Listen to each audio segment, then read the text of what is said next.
discussions on everything from the court to the field, mixed with the business and culture that orbit the sports world. Whether it's the latest blockbuster trade or the societal impact of sports, Two Men On with your hosts, Van Nunley and Fred Slow, with producer Isaiah Johnson on 95.9 FM and AM 610, The Sports Animal.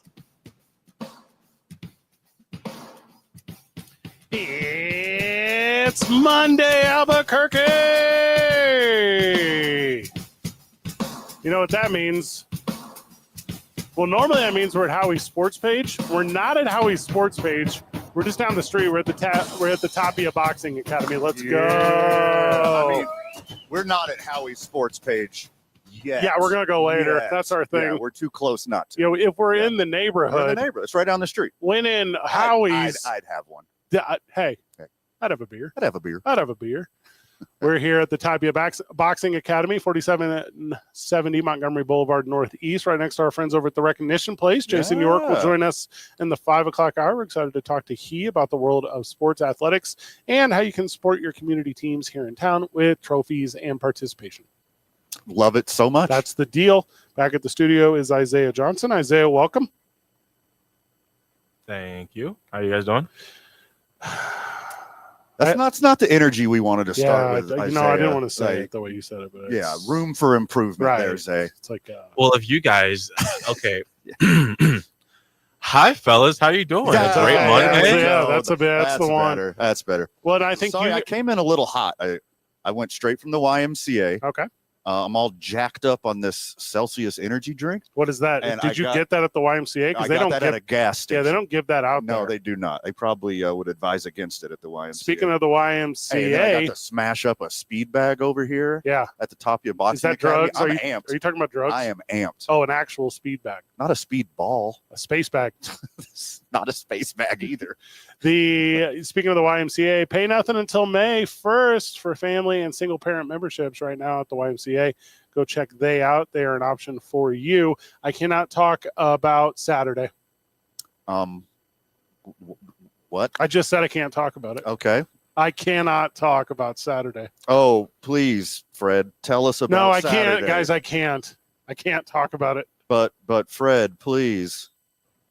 John Cena betrayed Cody Rhodes. Okay, is that what we're doing here? All right. It was at or near the most traumatic moment in the history of pro wrestling.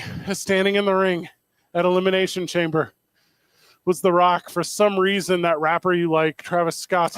I'm not a Travis Scott. You're a Travis Scott guy. He kind of sucks. Travis the Stampede Scott. It sucks because he's from Houston, and I'm always rooting for my You're H-Town a big Houston boys. guy. I want nice things for Houston. He's not one of them. Why was he there? Why was he there? Why was he there? Why was the Stampede Scott there? And Cody Rhodes went out there on WWE pay-per-view, and The Rock said, "Cody, give me your soul." And Cody said, "That part was weird." What? What are you going on about? That part was pretty weird. It was the best part. He asked him for his soul. No. He didn't ask him. Told him. Oh, yeah.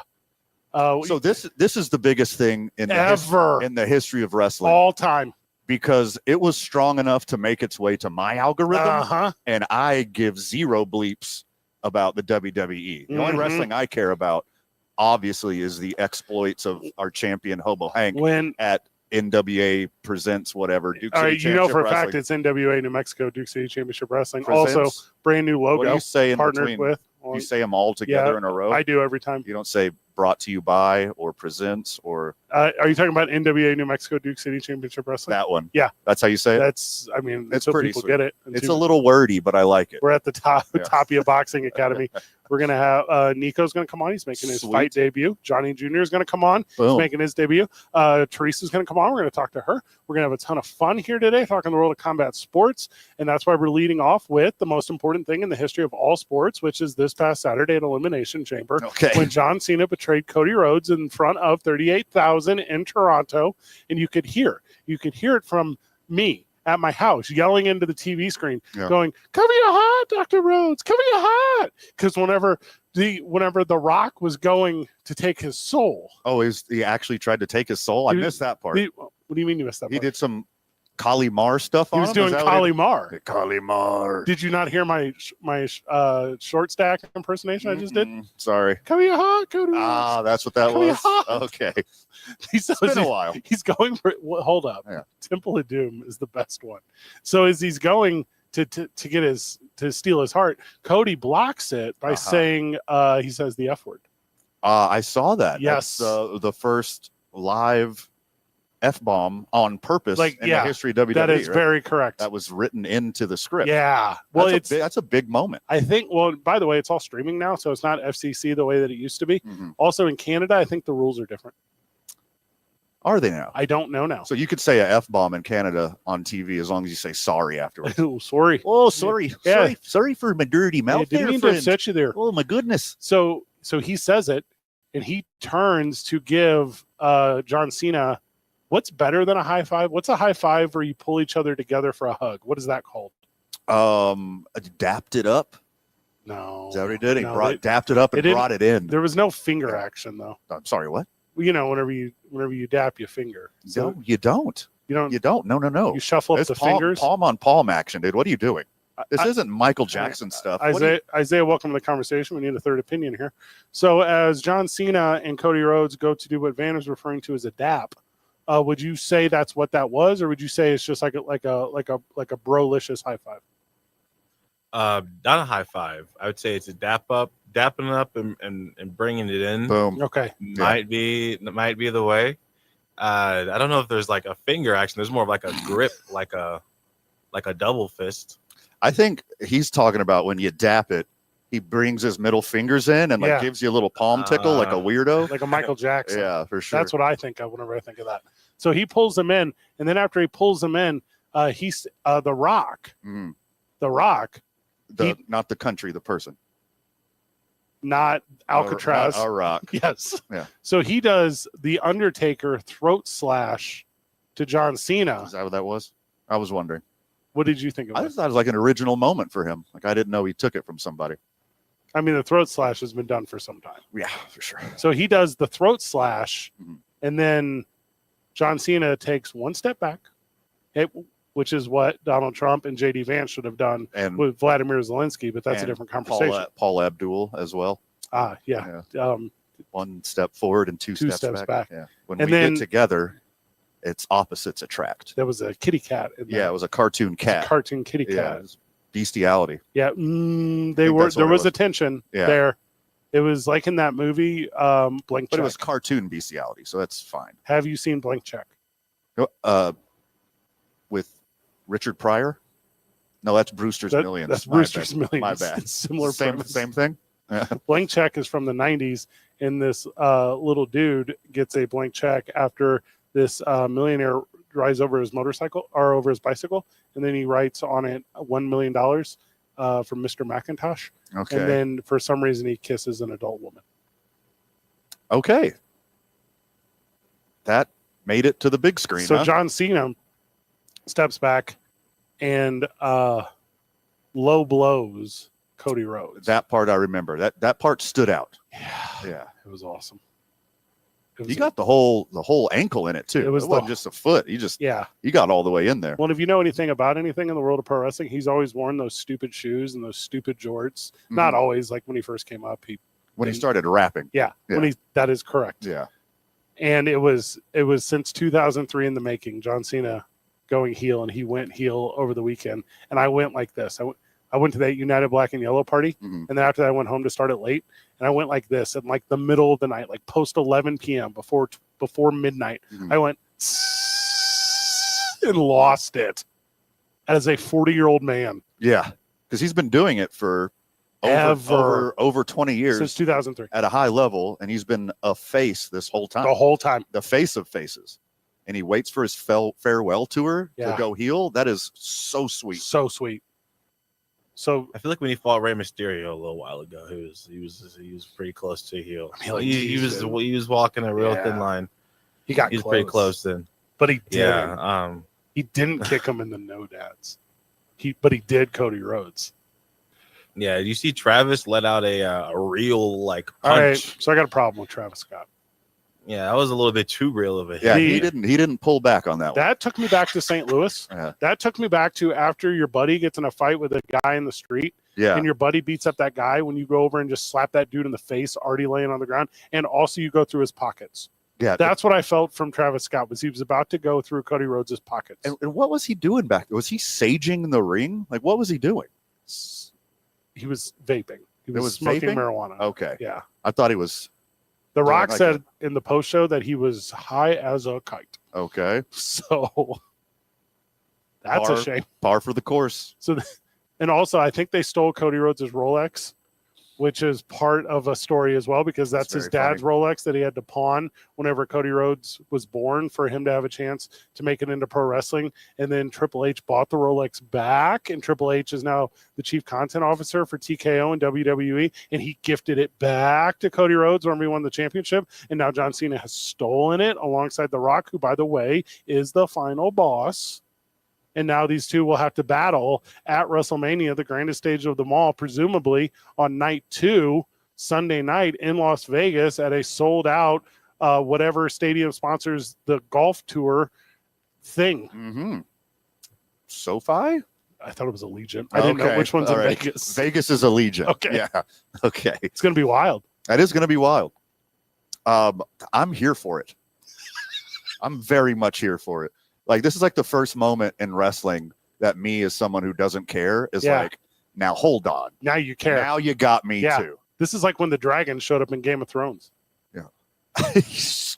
Yeah, that's a great comp. Sure. It's exactly like that. Okay. It's so important.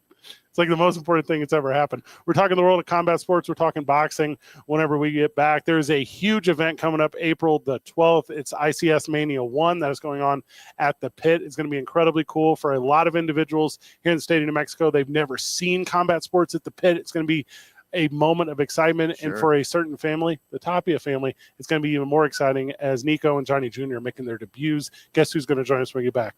Nico. Let's go. It's 2 men on from the Tapia Boxing Academy, 95.9 FM and AM 610, the sports animal. When the leaves are off the trees, that's the best time to get your trees trimmed and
We're talking a lot about the world of combat sports. We're talking a lot about the world of boxing, and we're doing it with a guy who's making his debut. We're wildly excited about it. Nico, talk to us a little bit about coming out as professional and coming out in front, in such an important venue and fighting in front of your hometown. Tell us about all of it, my friend. Hey, man, it's a blessing. I've been putting in work for a while now. I'm excited to be able to fight at the pit. The last fight ever there in boxing was my dad, so it's sweet. an honor, to be able to fight there with my brother, with Josh, with everybody. So, and especially on this big of a card. Nico Tapia is with us, obviously talking the world of combat sports. This big event is, and I want to make sure I got the title here right, it's the ICS Mania 1. That means it is the first one. It is at the pit. You are making your debut. Your brother's making his debut. We're going to talk about that. But it's the Tapia name, right? Yeah. Like, I mean, it's winning championships here in Albuquerque. It's doing it at the pit. You got this week and the rest of the month to get ready, but you've been getting ready for this for a lot of years, my friend. Talk to us about like the journey to get to this point to be able to make this debut. Hey, I've been putting in work. I actually started here in Albuquerque. I was training with Jayla at the Team Tapia gym. Mm-hmm. And then I went to San Diego. I was training at Levels Boxing. I went to Vegas. I was training at DLX Boxing. I got a lot of good work with some professionals out there. And then I went to Houston. I was training with Martinez, and that's where I found my coach. That's where I felt the most comfortable, and we had chemistry. So he's coming out here right now to train me for this fight. He'll be here, I believe, this Wednesday. I mean, how much easier was it when you're training at sea level in San Diego compared to here when you're on top of a friggin' mountain? Oh, it's a lot easier. I run like 6 miles, way quicker, everything. It's a lot easier. Obviously, the big debut is a big deal, not just for you and your family, but for the city, right? Like, so in the world, in the state, in the state of New Mexico, as it relates to boxing, your name is the name. Your story is the story. Are you the next chapter? Are you the next addition? Talk to us about what this is in your legacy. Yeah, I mean, I'm here to carry on the Tapia name. I'm here to bring it back. Give it more audience to the newer generation, to my generation, and just carry on the Tapia legacy. Let's talk about the name Tapia. Does that add a little bit of extra inspiration when you're training? Yeah, most definitely. I always think of my dad whenever I'm training, whenever I'm fighting. I feel him in my corner at my fights. Oh, love that. He's here with me. He's here paving the path and just right next to me. Hey, but everyone you're up against, they're trying to hit you a little harder, right? Yeah, you get that from people. Do they talk to you about it, or is it just known? What is that like? It's just known, having this name. There's a lot of what's the word? Advantages, but there's also a lot of disadvantages. But it's just the way you play your cards, the way you look at it. It's a blessing. Nico Tapia is with us. We're talking the world of boxing. We're talking the big event coming up on April the 12th. That's ICS Mania 1. That is at the pit, Van. So stoked. Are you kidding me? Can they put any people in there? They got enough room? What are they going to get in there? What's the real number? They might put 20,000 people in there. I mean, you could fill that thing out for this. Yeah. Floor seats added to the bowl. That's going to be a hell of a venue. How long has it been since boxing's been there? I can't think of a time. When was the last event? My dad. Is that it? Really? Yeah, that was the last event. No. Yeah. Oh, you just gave me goosebumps. Yeah, it's been my dream to fight there. For my first professional debut, it's a blessing. I'm really excited. Who are you going up against? His name's Tataki Kamai. It's hard to pronounce. That's all right. Yeah, interesting.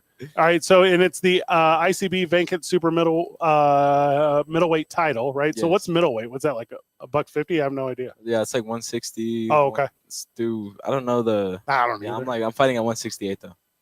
Well, that's probably, I would assume that's the max, right? So. That's Van. You wouldn't be able to make that one. I would not. No, I'm sitting about 178 right now. Yeah. Like I got a lot to cut though. Yeah, I could cut a lot of. You're not a healthy 178. No, it's bad. Yeah. Now Nico, you saw Van hitting the speed bag a little bit earlier. Do you have any critiques that you'd willingly give out over the air about how bad he is? Hey, I mean, you're doing your best. Oh, that could not have been sharper right there. Nico, my knuckles are dry from hitting that thing. Nico Tapia is with us talking about the debut. Obviously, we're talking about your family. We're talking about the legacy. We're talking about titles that your dad won. It's the whole thing. And I don't even think we have to give the history, right? you're constantly getting the history from people when you're walking around town. Yeah. Like, how many stories do you hear a day, a week, a month about someone who knew your dad or someone who had a story about the time they were entertained by him? At least one every day. That's awesome, I dude. love hearing it. I love hearing the stories. So I love them. Is there like a standout one? Is there one where you just you knee slapped laugh? Is there one where you just bent over and belly laughed at it? There's a couple. Yeah. There's a couple. My dad was a character, so Are they radio appropriate? Yeah, that was my next question. Can we even say them on air? let me think of one that's radio appropriate. I remember when I got to the age when people could start telling me stories about my dad, and I would go back and like tell him, and he'd be like, "You're not supposed to know that story." Yeah, Like, that was like a big part of it. That I was feel like that's how he'd feel right now too. So obviously, the world of boxing is also the world of entertainment, right? The world of boxing is the world of combat sports, and it's this stuff, right? It's radio and it's podcast and it's hype and promotion. Do you feel like that's similar to the time whenever your dad was coming up and doing it, or do you feel like it's its own beast now? I feel like it's grown a lot. Yeah. In the sport, like there's so much new things. There's it's grown a lot. Like everything's on media now. Everything's you got to record something. You got to promote everything. So it's a lot more now. What about that? I mean, you got a microphone and 3 cameras on you right now. We got an iPhone, like a real camera, then our laptop that we're streaming right now at YouTube, Facebook, and Instagram. Like it's part of the gig now. Yeah, it is. I mean, you're in the middle of the ring. There's going to be thousands of people around you. There are your opponents at arm's length, but really through social media, everyone in that building's at arm's length. Like you're going to get a million videos. You're going to get a million pictures. You're going to get a million way to goes or whatever it is. What is that connection like? Like, how does that fuel you to the fan base? It fuels me a lot, getting like good comments, everything that's positive. It fuels me a lot. Hearing stories in the comments about my dad, just hearing everyone, it means a lot, But at the same time, there's a negative side to it, But it's just always to look at the positive, and just continue doing you. Well, Van and I share social media, and all the negative comments are obviously about him. So that helps me fuel everything I do. Balances it out. Yeah. But I'm very fueled by it as well. Yeah. But in no way, a shape or form, am I changing any way for the positive. I'm just going to lean into it, I think. We're talking about the super middleweight title. So what's that, 5 rounds? Yeah, 5 rounds. And how long are they? 2 minutes. Oh, that's I couldn't do it. There's no way. Oh, that's a lot easier. I sparred 3 rounds. I'm used to 3 rounds or 3 minutes. 3-minute rounds. Yeah. So 2-minute rounds for 5 rounds. I feel like I'll be good. So what do you do? You up the approach? Like, you don't want to leave any gas in the tank. Like, how do you? And hey, no one's listening. It's just us, right? Like, how do you up this approach if you do feel like you got the confidence that you can go through the time? Yeah, I just up what I do in the ring. Just up my punch. How many punches I throw, everything I do, just the intensity a lot higher. Is there like a milestone where you think you'll be successful? If you're like, I land this many punches, I know I got a pretty good chance of being successful. I'm just going to keep the pressure. I love that. So. Nice. Nico Tapia is with us. We're talking the world of boxing. His debut as it is coming up at the Pit, which is about as good as the start as you can get for a debut. Sure. It's ICS Mania 1. You got a big opponent coming up, and you're going to have to give me his name one more time. Tataki Kamai. That's going to be my new Wi-Fi password. No one's ever going to spell No one's that. ever going to get this. No. He's got a look, right? He's doing what fighters are doing. He's got the green hair. He's trying to be flashy. Yeah. You're a super handsome dude. Like, the game of boxing is like different than what it was years ago, right? Yeah. It's about the flash. You can bring any flash to the ring. I feel like my color is my biggest flash. Yeah. Right now. I like turquoise, so I'm gonna come in turquoise. I love it. I like the fashion in boxing nowadays. Yeah. It's growing a lot, so really gonna mess around with it. And So you mentioned like traveling around to find your coach. What was it about the person who trained you that really locked in together? yeah, I loved all my coaches. They're all great, all good coaches. They all helped me in getting to where I'm at today, and I appreciate all that. But me and David Martinez, we just we'd sit there, we'd study fights. We trained for like 5 hours every day, just like we lived in the boxing gym. So that's all we would do. He noticed things that I didn't notice about my style that we could fix, and he showed me little tricks that he knew. And we just had chemistry on the mids, on everything. So I just felt most comfortable with them. You think there'd be like no shortage of coaches wanting to grab a kid with the Tapia last name? Like, you have, like people fighting over to work with you? A little bit. Yeah. ICS problem. ICS Mania 1 is April the 12th. You know where you're at on the card yet? Did they tell you that yet? It's all right. No, it's all right. You don't say. So all right. So immediately after, right? Immediately after about you, hey, knockout. Like you're the guy. Knockout right after you step between the ropes. You're outside the ring. You get that first moment to yourself. Who's the first person you're connected with? My mom. That's awesome. My mom, love it. That is awesome. It's like a huge part of the journey. Huh? Yeah. Like before you even started, she was there. Yeah. That's awesome. Yeah. Give us your final words. Anywhere, any of the friends of the show want to reach out to you? Anyone that wants to share a story about your family? How do they get a hold of you? Hey guys, you can find me on Instagram at Johnny Nico Tapia. Yeah, I just wanted to thank you guys for having me. Yeah, Absolutely. well, thanks for having us in your home, man. This thing is Yeah. awesome. Yeah, we're over here at is it 4740 Montgomery, and obviously the Tapia Boxing Academy. And I mean, this place is the business. Like Yeah. it's got the championships up on the wall. It's got the posters. There's a history in here. Yeah. Yeah, this place is a vibe for sure. Yeah, I'm a fan of you. I'm a fan of this, and I'm excited for you on April the 12th. We'll definitely check them beforehand and keep an eye on what you're doing and how you're doing it. And we are excited for you, and I know the city and the state's proud of you. Appreciate that. Whenever we get back from the break, we continue the program. It's 2 Men On, 95.9 FM and AM 610. Boo, Sports Animal.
Welcome back to the program. Welcome back to 2 Men On, where I told you so. Lobos victorious by 20 over the weekend over Air Force, and I said it had to be that way. Now, also didn't get them into the top 25 because no Mountain West team deserves to be in the top 25. Yeah, beating Air Force by 20 is not indicative of how good your basketball team is. They didn't even beat the spread. They're supposed to win by 23 and a half. Oh, is that what it was? What, yeah. they win by 21? 21. It's still an ass whipping, but it's still like it's Air Force. Yeah, they're come on. No, they're not. That's a bye week. If Space Force started a basketball program today, it would be just as good. What, do they play with drones? Do you think Space Force has drones? I think that's Air Force has drones. Space Force has satellites. Space Force has drones? No. Name one Space Force drone. That's not even a thing. Rick. No, that's what Rick stands for. Rover. Yeah. It's short for reconnaissance. Yeah, Space Force's basketball team would be out of this world. I hate you. You're thinking of Space Jam, not Space Force. Those are two different things. Oh, gosh. 92-71. That's the 15th Mountain West win. All but secures the Mountain West for the Lobos. All secures that number 1 seed.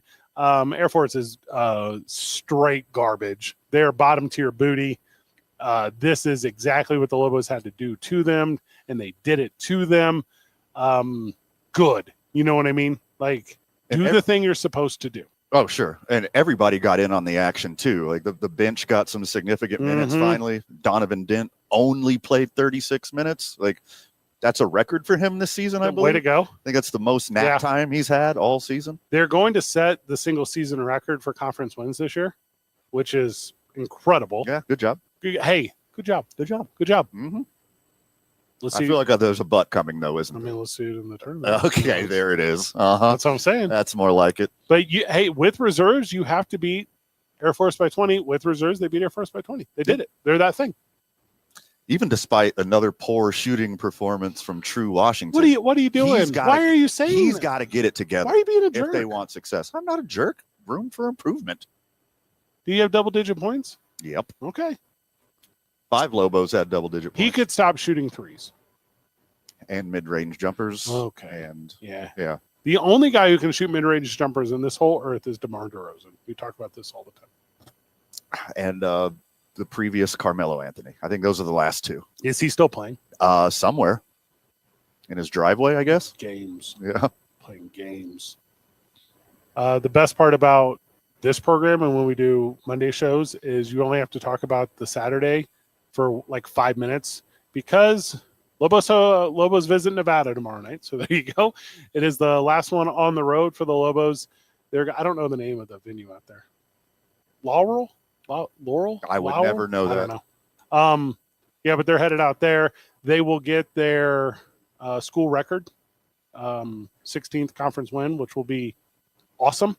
Well, hold on. You don't go into this thing too confident because you ruined their winning streak earlier in the season. I did not. That they were going to. No, this is all your fault, 100%. You said they were going to go undefeated the rest of the season, and they immediately took 2 that's L's. my fault. When I thought they were going to try to clinch the number 1 seed in the Mountain West, I'm an idiot over here. I'm the dummy. Oh, wait, they can still clinch at least a tie tomorrow night against Nevada, and they're going to do that. Also, Nevada has a terrible coach, I heard. Everyone here tells me all the time. Also, Lobo fans, get over it. That was a long time ago. Yeah, that was a long time ago. Yeah. Grow up. You're obsessed with your ex. Super and it's grow a bad up. trait. Steve Alford. Is that his name? You say his name out loud? I think so. What? Can I not say it 3 times? I don't know the rules. Then he appears in the pit. Is that what happens? Nevada is better than you think, but they're not good. 16-13 on the season, 8-10 in the conference. Just took a loss to UNLV on Friday or Saturday over the weekend. Over the weekend, Wolfpack caught an L. That's what I meant to say. They're going to host this might be their senior night. I think it is. So, Probably. Yeah. So traditionally, when you're doing your conference stuff in these senior nights, you try to schedule a game you think you'll win. Mhm. So ha, ha, ha, Wow. ha, ha, ha, ha, ha, ha, ha, ha, ha, ha, ha. And again, that's what you said about Boise State. Well, Boy, were you wrong again? Well, hold on, that's different. I hate having to be the voice of reason on this program all the time because I don't want to be. That's not really my forte in life, is being the voice of reason. But you force me to do it on this program sometimes, and I hate it. All right, just tell me when I'm telling lies, okay? Okay. New Mexico leads the all-time series 14-10. You think I could just conjure that statistic up? You're asking me if that's the accurate? Lobos have won the last 3 meetings. Okay. Yes. Okay. Mm-hmm. Reno does lead at home 7-4, though. So no lies. These conference road games at the end of the season, they're always tricky. Not when you're trying to clinch. The Lobos will be the favorites, not by much. Lobos should be the favorites up until the first round of the NCAA tournament in every game they play in. Second round, the NCAA tournament. Why are you saying that? Because they will be favored in the first round. They will not. Because Yes, they never will. got ranked. That's what I'm trying to tell you. Well, hold on. They got to make it first. Well, they're going to make that. They're going to win the Mountain West tournament. They're going to win the Mountain West tournaments and then go to the NCAA tournament. Also, they'll be the only team from the Mountain West to go. Now, if they don't win the Mountain West tournament, there will be 2 teams from the Mountain West, and the Lobos will be the second one. I was wrong. Nevada is a 1.5 point favorite at home. What? It's basically a pick 'em, but yes. Who said that? Las Vegas, Nevada. All right, pull up their Instagram. Okay. See if they're legit. Pull up the city of Las Vegas. See if they have any followers. I'm checking their Instagram is what we're doing. Okay. How else do you Hard pass. vet? Yeah. Them. Was it Steve Wynn? See if it was Steve Wynn. Steve Wynn is he does the lines personally. Yeah. Okay. Call Steve Wynn. I have this idea. Yeah. I think he can be swayed. Hey, Al Capone. Is that a Nevada name? Because I believe he was Chicago. Didn't he help start Vegas? I thought he was Chicago. He is Chicago. I feel like he's every Midwesterner kid who claims to be Sicilian or Italian's hero. My bad. Bugsy Siegel. So Bugsy Siegel. Bugsy yes, Siegel. That one is accurate. I got the wrong gangster. You know how I know Bugsy Siegel is Las Vegas? Because on Pawn Stars, they would always have his stuff. That's weird. He must have a lot of stuff. It would be like, hey, this car is his Bugsy Siegel's name's on the title of this 1941 Ford Model T or whatever. Yeah, I can also alter documents. That's 100% what it Yeah, is. none of that's his stuff. It's 100%. No. You know how I own Gene Autry's suit? Yes. Okay. And you know how I just over the weekend called the International Folk Art Museum? What size is that bad boy? By It the would way? fit I you wanna- perfectly. I want to slap that sucker So on. you want to wear sometime. it? Yeah. It's fire. I'm gonna need some new boots though. All right. First, I'm going to do that. Or I need my old boots and a bunch of glitter and rhinestones. That are already on the suit. I know. I need the boots to match, baby. Isaiah, I bought this suit at a Goodwill in Santa Fe for $20, and in the breast pocket it says Gene Autry, and then inside of that breast pocket there was a postcard that said, "This is Gene Autry's suit." You got it for $20. Hey, I actually have a picture of the postcard because I just sent it to the International Folk Art Museum because I was asking when the next time that Antiques Roadshow comes to town, because obviously I want to go on Antiques Roadshow with Gene Autry's suit. With Gene Autry's suit and overreact to owning Gene Autry's suit. So I'm going to laugh so hard when they say it's actually worth $20. Oh, which is fine because that's my total investment. So this postcard is from Dick Engel, the Western Americana Cowboy and Indian Antiques and Firearms Museum. Okay. It's a lot of words. Yeah, it's from the guy. I looked this up. He used to run the Dick Ingold. What else did I just say? Western Americana Cowboy and Indian Antiques Firearms Auction Collector and Dealer.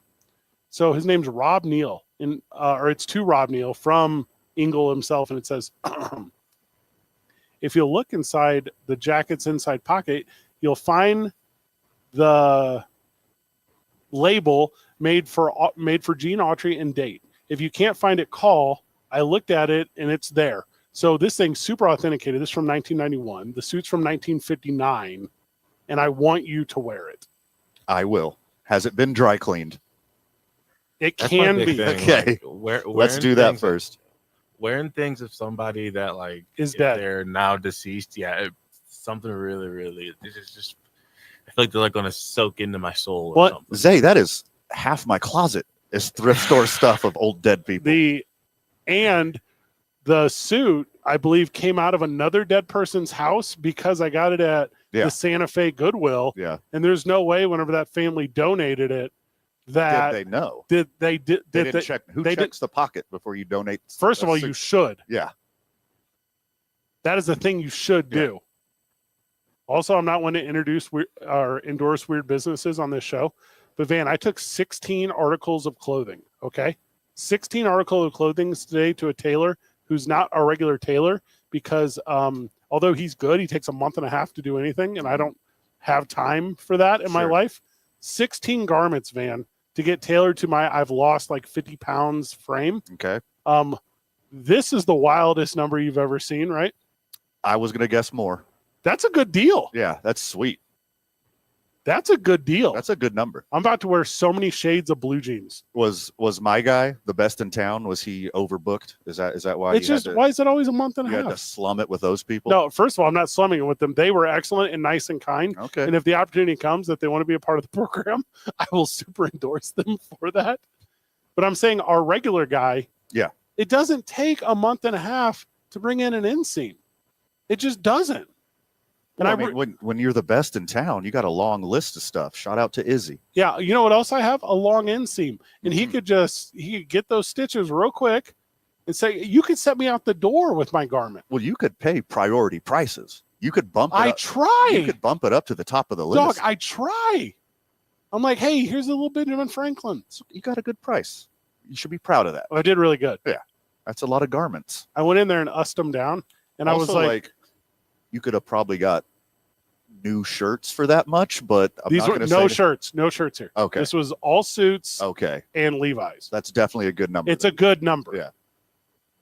Because you can get like what are those shirts I always wear that are like not cotton? Oh, your space shirts? Yeah, my space shirts. Yeah. Those are not expensive. Those are like $45. Right. They're super cheap. You just toss those or donate those, obviously. Well, and I have a ton of them. Isaiah. Hey, what size dress shirt do you wear, Isaiah? Are you like a 17 and a half in the neck? Uh-huh. That was the least confident I've ever heard in my life. What are you, like 36, 37 arm? Like, what are you over there? I am not even too sure. I haven't gotten Isaiah is a double X hoodie. All right, I'm going to bring you XL. Hey, listen, I got a bunch of stuff. I'm going to bring you some stuff. Like, hey, NWT too. Like, I didn't even wear it. Like, that's how fast I lost all this weight. You got to try it on air, though. Yeah, it's like we're going to do a little fashion show. And whenever you wear it out, you call it the slow collection. Gotcha. 2 men on 95.9 FM and AM 610. The Sports Animal.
Welcome back to the program. Welcome back to 2 Men On.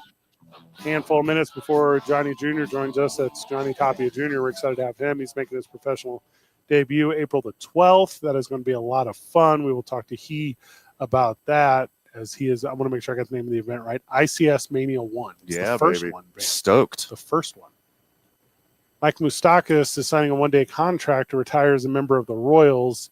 And, well, he's not good enough for this to be a story. He was just always right on the tier of pretty good. He was never that good. Hard agree, but he's like a Royals legend though for that playoff run.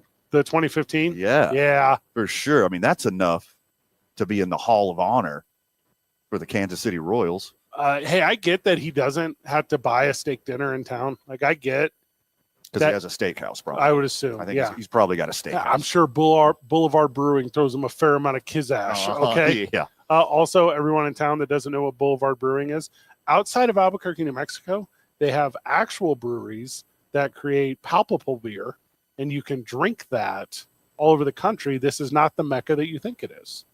That's the end of that sentence. Yeah. As a reformed Pinkies Out beer snob. Yeah. That exists everywhere. It's literally everywhere. Yeah.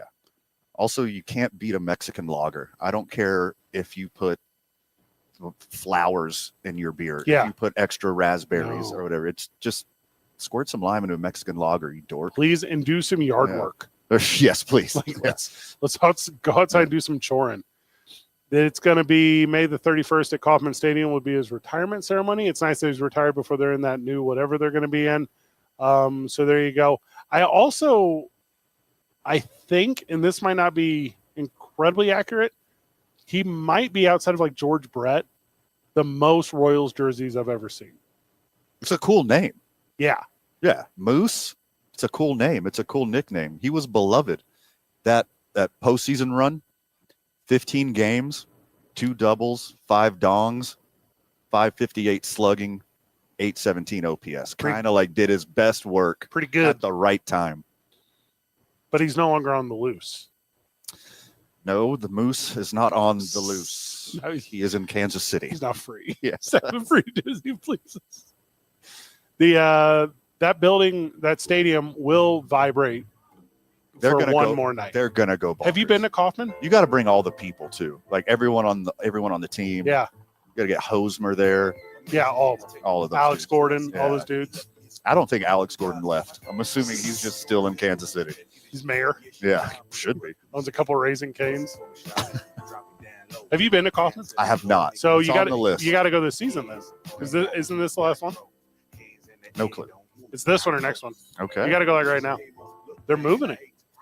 They're just picking it up and moving it. Or No. are they building another one? It's like Okay. And this one is it's low key the coolest. Like Stoked. it's in the top 5e kind of conversations of like historic ones. That high? Yeah, huh? it's super cool. Okay. I got to get out to San Diego. I heard that's a really cool experience. I never seen a baseball game in San Diego. Are you talking about floor baseball? Correct. Okay. Yeah, amongst other things. But yeah. Tijuana. I'll definitely go. Yeah. Day trip though. Johnny Tapia Jr. joins us when we get back. It's 2 Men On 95.9 FM and AM 610. The Sports Eagle.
Welcome back to the program. Welcome back to 2 Men On.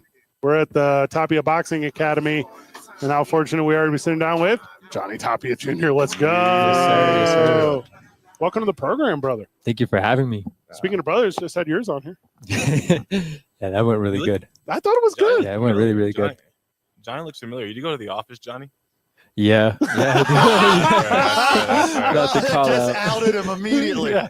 No, Yeah. that's a cool place. That's a cool place. The call out's crazy. Yeah, I'm the security guard in there. That's why I'm like, hold Oh, on. okay, yeah. I've seen you before for sure. He's got his first fan That's already. so funny. I love it. Johnny Tapia Jr. is with us, and he's going to teach Isaiah how to throw a punch at the office one night. So here we go. You first. You first. We'll both learn. You got your big debut coming up. We were talking about it at length earlier. It's the ICS Mania 1, and not to recycle a lot of questions, right? But I believe we'll get a different answer here. Mhm. Talk to us about what it is to debut professionally in the pit with the history of your family name. Talk to us about not the moment, but the emotion. The emotions are very, very high. Yeah. I think like being that my dad was the only one to ever pack out the pit, 1994, like when he fought Henry Martinez, like Yeah. that was crazy.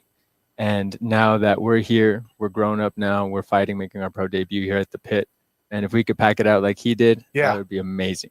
It'd be amazing. So we mentioned your brother earlier. I mean, what is it like having the same love of a sport as your brother? I mean, you guys train together. Do you analyze tape together? Like, what's that relationship Oh, definitely. We're constantly watching fights. We're watching our opponents. We're watching all these big fights, like the Tank Davis fight that just happened. Training together, we push each other more than we should, and we bounce off each other. We do what we need to do just to be great. Sure. Talk about that knee Tank took. Like, since you actually boxed, like but that knee he took, and should he have won the fight? Like, It should have been counted as a knockdown. I mean, I feel Okay. like with anyone else, they would have counted it as a knockdown. there's like but, no way. The politics of boxing, it's kind of hard, so it's rough out here. We always use the verb fight, right? And I think, for me, who grew up in St. Louis, Missouri, and Van, you growing up in Texas, fighting meant boxing. Like, Right. that's what it was, Yeah. but it doesn't necessarily anymore, right? There's a million disciplines Oh yeah, in the world of definitely. combat sports. Did you always feel you were gravitated towards boxing? Did you consider any of the other, I'm going to call them forms, but I don't know what other verbiage to use? No, honestly, it's always been boxing. Yeah. but I wouldn't be opposed to trying anything else either. I'm very open minded. I love to fight. Yeah. I love to just be in the sport. I mean, if you're trying to be a pro wrestler, you just ask me. Like, I hope you do it. I mean, we're going to figure the whole thing out. But what would Pop say about you doing MMA and not straight boxing? oh, he wouldn't like. I don't think he would like it. Yeah. No, I don't think he would like it at all. And not to say that they're not all technical, because they are, and not to say that they all don't take a mental approach, because they do. But the game of boxing has a history of hundreds of years. Yeah. I mean, it has been done Oh yeah. forever. Right. Like, how do you stay in front of it? Like, how do you mentally stay in front of the game of boxing? Honestly, it's easy. It's easy when you grew up to do it. Yeah. When you're born to do it, and it's all you've ever known. We have people. We have our gym here. We have kids that come in and they want to learn how to fight. They want to channel anger. They want to just have an out. And I think it's been that for like the last 100 years. Like how you said, it's been that way to help us channel our anger. It's been that way to help us, become men. Oh, good note. Love that. So when you're training, like what are you focusing on mostly? Is it like your deficits, your strengths? Like, do you rotate in and out? Definitely rotate in and out. I like to focus on weaknesses more than like strengths, but it all just depends on what you're fighting for and how you want to take your approach to things. Johnny Tapia Jr. has joined us on the program. We're talking about his professional debut. That is April the 12th. It is at the Pit. It is ICS Mania 1. Big headline is Rampage Jackson taking on Rashad Evans. You and I and we were all at the press conference for this. You let off that press conference, huh? Was you and your brother go up there? Yeah. It was nerve wracking. It was my very first press conference. Yeah. Being in front of people was a little nervous, but I think I did kind of good. I think I need a little bit of media training, but other than that, All right. Well, we got you. Here's a couple tricks. Okay, ready? Number one, you look over their foreheads. That's number one. Like, because no matter what, they're going to catch you. And then when you're up there, you can do no wrong. Like everything you say, Right. smartest, funniest, quit, whatever. Like, and also, you had an entourage of about 12 security guys around you. Sure. yeah, that's our Tapia security. I couldn't stop. Like these, like they were a step behind you the whole way, and the crowd, like the crowd, is you and your brother moving through it. Their heads are just following you. Yeah. Like it was once everyone knew like who you boys were. Like it felt like the game had changed in there. Did you guys feel that too? Oh, definitely. Yeah. Definitely. Yeah. It's always been that kind of presence, especially with my dad. You know, our name carries weight. Yeah. And it's been, it can be hard at times. It can work for you and it can work against us, but it does carry weight. This is crazy. You know how many brawls I've broken up and just been in such danger, and then I didn't know the whole time this was Johnny's Tapia watching Junior. The whole time he's just chilling with a Mars, and I'm over here just slumming. Yeah, the real Nothing bouncer goes sitting wrong. over there at the bar. Yeah, he's just chilling. Like I could help if I wanted.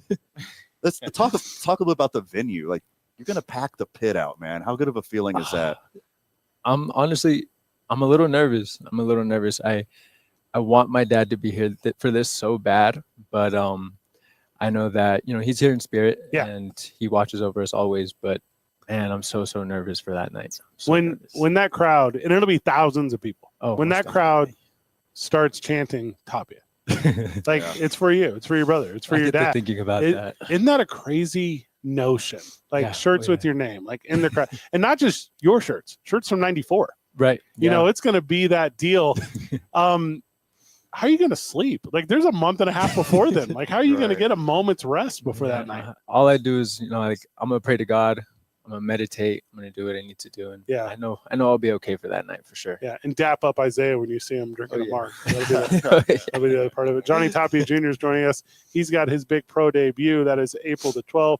It is ICS Mania 1, where you are going to stand across from John Jimenez. Is that correct? I believe that's his name. Yes. Okay. And I don't know much about him, but obviously it's his debut in this promotion as well as it's number 1. Yes. How are you able to prepare for heat? How are you able to set yourself up for success in front of your home crowd?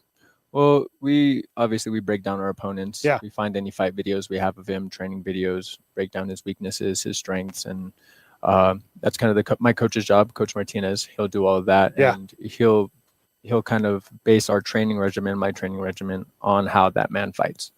And so we'll just pick him apart, whether it be sparring, whether it be, moving a certain way. We'd pick apart everything.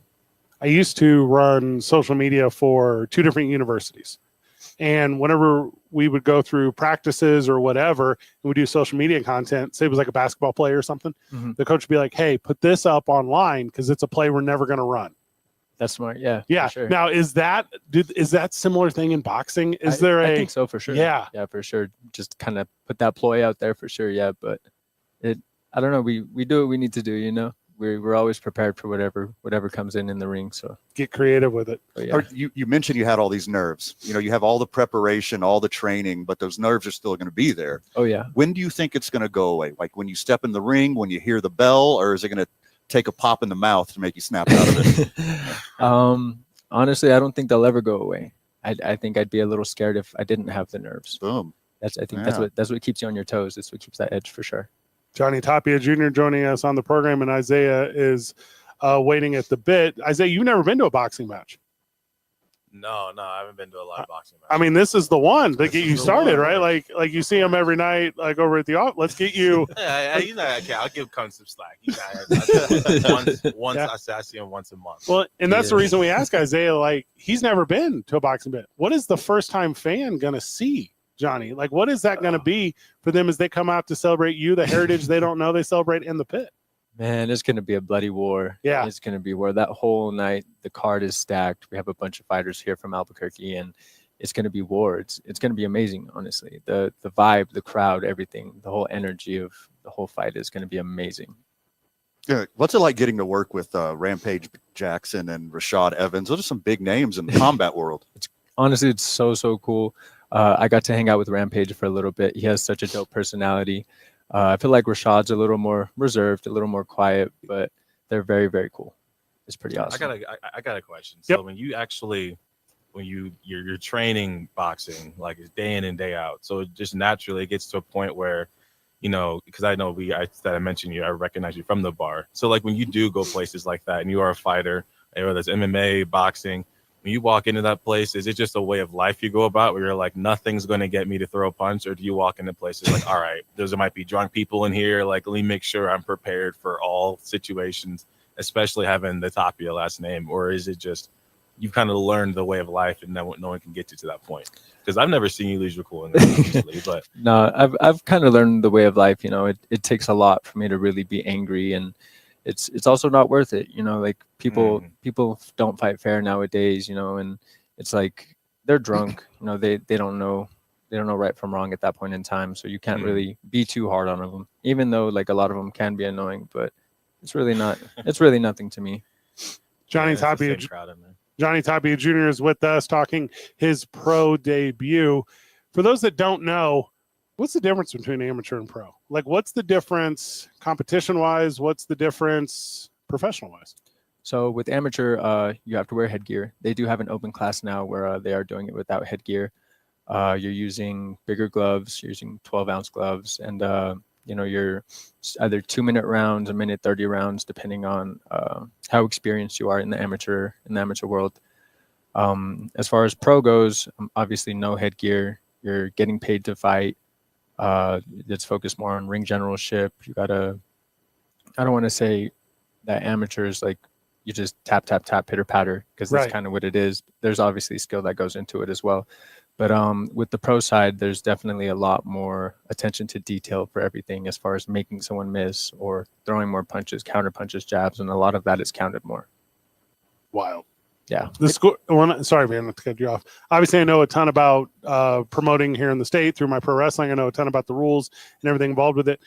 Is it judged the same way? Is it the same type of scoring, or is it done differently at the pro level? I think it's done differently. I do too, and I wanted to make sure. So, anyways, just kind of have that on your radar to where fans of boxing, this is not what you see with like policemen versus firefighters. This is this is a different level kind of thing. Oh yeah. How do you feel like you match up with your opponent? Obviously, without opening up the playbook too much, because he's probably listening. Like, I would assume he's listening, looking for tips. Yeah. How do you feel that matchup is going to go? I think it's going to be good. You know, I never underestimate a fighter. And you know, we're both going to go in there. We're both going to show out, and we're going to do what needs to be done. We asked your brother who the first person he would, you know, talk to after the event or whatever. I think I want to ask you the opposite. Like, who's the last person you're going to see before? Like, who's the last person that's got you before you step in there and absorb the Tapia reins in the world of combat sports?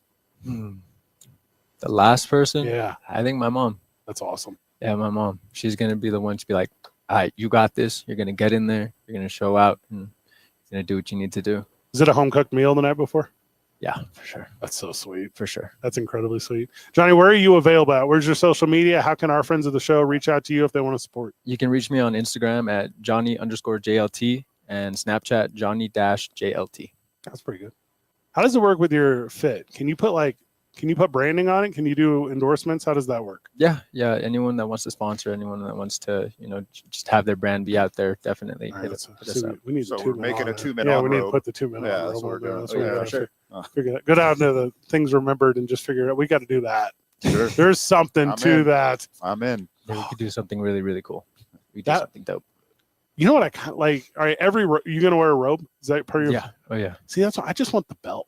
Like the whatever ties the robe. Like I want to put the branding on the tie. I got you. Yeah. Like that thing. Hey, and then throw it in the crowd. You know what I mean? Just sail that thing. Make it really Ric Flair. As much Ric Flair as you can do. I got one last one, just a fun one before we cut you loose. This event means what to Albuquerque? This event means what to New Mexico? This event means what to the Tapia name on April the 12th? Man, that's a hard one. Honestly, it's going to be the biggest show we throw of the year so far. Yeah. They're going to be bigger every single time that we throw one. But for us to bring it back to Albuquerque, for us to bring it back to the pit, since my dad was the last one to do it, it's amazing for us. We're so blessed to be able to do what we're doing now and to be able to push forward and continue on this legacy. So it's amazing. Love it. Yeah. Johnny Tapia Jr. Thank you, brother. Thank you. Whenever we get back, more from the Tapia Boxing Academy. It's 2 Men on 95.9 FM and AM 610, the Sports Animal.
Welcome back to the program. Welcome back to Two Men On. We're at the Tapia Boxing Academy, 4770 Montgomery Boulevard Northeast. That's the same address, different suite. Then the recognition place, Jason York joins us. He is the recognition place. We use he often for, well, a lot of pro wrestling stuff, a lot of show stuff, and our Two Men On championship belt that we carry around everywhere. Yeah. You made that. Jason, welcome to the program. Hello. Thank you guys for having me again. Excited seeing you. Excited to have you back. We were about to talk baseball, and since you were right down the street, we thought it was best to call you, as you are a huge Dodgers fan. Dodgers are going to win 120 games this year. Is that your prediction? Well, it's mine too. You They are forming the most powerhouse team in the history of any professional sport. It is unfair what they're doing to that league. It sure seems that way. It's good to see the owner spend, to have an owner that cares to They spend. don't spend. They're just pushing. They're just kicking the can down the road. Yeah, Yeah, they're for going to sure. have the money. I mean, they have to set it aside, and they'll have the money. Why doesn't They that have work with revenue my? coming in. Why didn't that work with my credit cards? I wish. Yeah, what's up to do? Yeah, what's up? Why With that? can't I defer those You payments need a few investors 20 years down the road with billions in their pockets to back Oh, you. That helps. That yeah. helps. Yeah, you're right. It's They have Hollywood money. So But what you're saying is completely true, because you can talk all the crap you want about them spending $1 billion in free agency, but if it was your team, you would be super excited for it.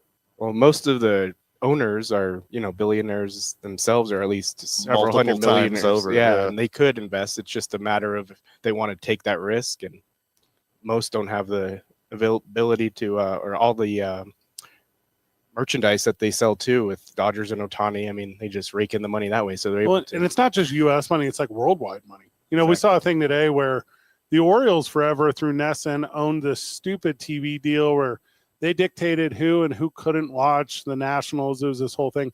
So the Nationals refused to sell their jersey sponsorship and their stadium sponsorship because they didn't get enough eyes from the TV product to maximize that number, this, that, the other thing. Long story short, they finish out this years-long TV debacle, and now all of a sudden the Nationals are like, yeah, we'll have a jersey sponsor in about 5 minutes.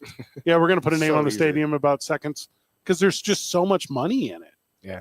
That I guess doesn't go to the players anymore, because you don't have to pay Shohei Ohtani until 2055 or whatever number I saw. That's crazy. So awesome. They're still playing plenty for now through the next 10 years, 15 years. Is this the year where it starts? It went from the $1 million last year to whatever it is moving forward, which is a ton, But every guy in that lineup is not just a home run guy. Every guy in that lineup is a home run on back-to-back days. Everyone in that lineup is a guy who can not just hit, but hit for power and hit for power consistently. Yeah. You go, how do you come close to beat? They lose Walker Buehler to the Red Sox, and they're like, no, we're fine. No, who Blake cares? Snell and Yeah, we're fine. Sasaki. The worst player on the Dodgers 2 years ago was the best player on your Cardinals, and now he's the worst player on the Dodgers. Edmund. Yes, Tommy Edman, correct. Yes. That upsets me. that you Yeah, guys said it that. should. I mean, he's motivated now. I don't know why he wasn't so much before, except for those first few years when they were winning, but the losing didn't do very well. It's the worst team in baseball. Even with Arenado, if he's on his game. Well, he hasn't been on his game in years. I mean, and Paul Goldschmidt's gone, and there's nothing to that Cardinals team anymore. That the thing that you celebrated, which was the way it was, the Cardinals way. You're going to bring up scrappy white guys to play up the middle, and Yeah. you're going to have really good pitching, and behind the plate, the best Puerto Rican player in the history of the game. And now you have none of that. You have a catcher you have to put it first because he refuses to get on the same page as the pitching staff. And because of that, you get rid of your first baseman, who low-key was pretty good and affordable compared to other guys. It's not a squad that makes sense. I did read today, though, that Albert Pujols is eventually going to become a manager. That's his plan, in Major League Baseball. And it won't be for the Cardinals. It'll be for the freaking Dodgers after Roberts or whoever's there decides to leave. Yeah, he's there for a while, I think. So Well, I'm sure, too. he would be better fit with the Cardinals, no doubt. I think fan-wise. Yeah. Jersey, I mean, all those number 5 jerseys would come out. just for the organization in itself to, revive it and at least have some glory days. If you thought don't about if you don't even attempt to have a sit down with Pujols and Yadi Molina Yeah. to be co-managers and be the coolest thing in the that'd be history the of coolest sports, thing. you I get home gotta games. take that shot. I get home games. Yeah. Are you moving back if that happens? During COVID, I had a chance to go. I've never really talked about this on air. During COVID, I had a chance to go to Memphis and do some stuff with the minor league team, and it was I just wasn't in a point where I in my life could have like made that decision, like properly. Like I was not healthy to do it. Mhm. And with that said, I think that was the end of my working alongside the Cardinals. I think that was the end of my.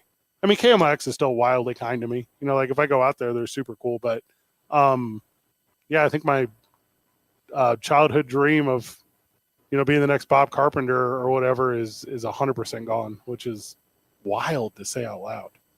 I chose Van. You're still young. Excellent decision making Oh, skills. God. You're here. You're still We're young. happy to have you. You could do that whenever you want. What are you going on about? You could just do a pivot. To Memphis? Yeah. Say, hey, Redbirds people. That is correct. Your Memphis boy's Redbirds. back. Yeah. I dug that one out. I didn't think I was going to get it.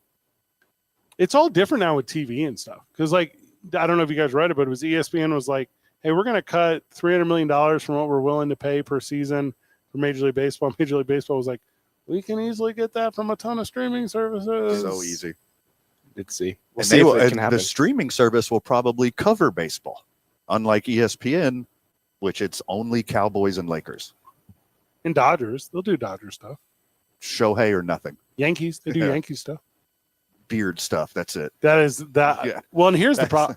I haven't watched a end of the night Sports Center thing in It doesn't exist. 20 years. Oh, I have no clue. No. The last time I was watching, it was Craig Kilborn. Is he still there? I think quite. so. Yeah. You say that confidently. You went into it. Yeah. He's I- still totally there. I don't know who the current dudes are. They shuffle constantly. Well, they always So- have done that. Oh yeah. Well, I mean, Yeah. all the networks do, except for here. You guys are. Is Brian set. Kinney still there? He's the MLB Van- Network. Van Pelt's just- the most consistent one you'll see. Oh, he's the nightly one. That's Yeah. right. I did know that because his head's on the logo.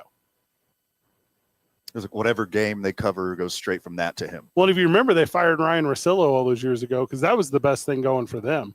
Because they had a pyramid scheme where, like, say you wanted to have a podcast or whatever, right? And they're like, oh, cool, we'll put you on ESPN podcast or whatever their thing was.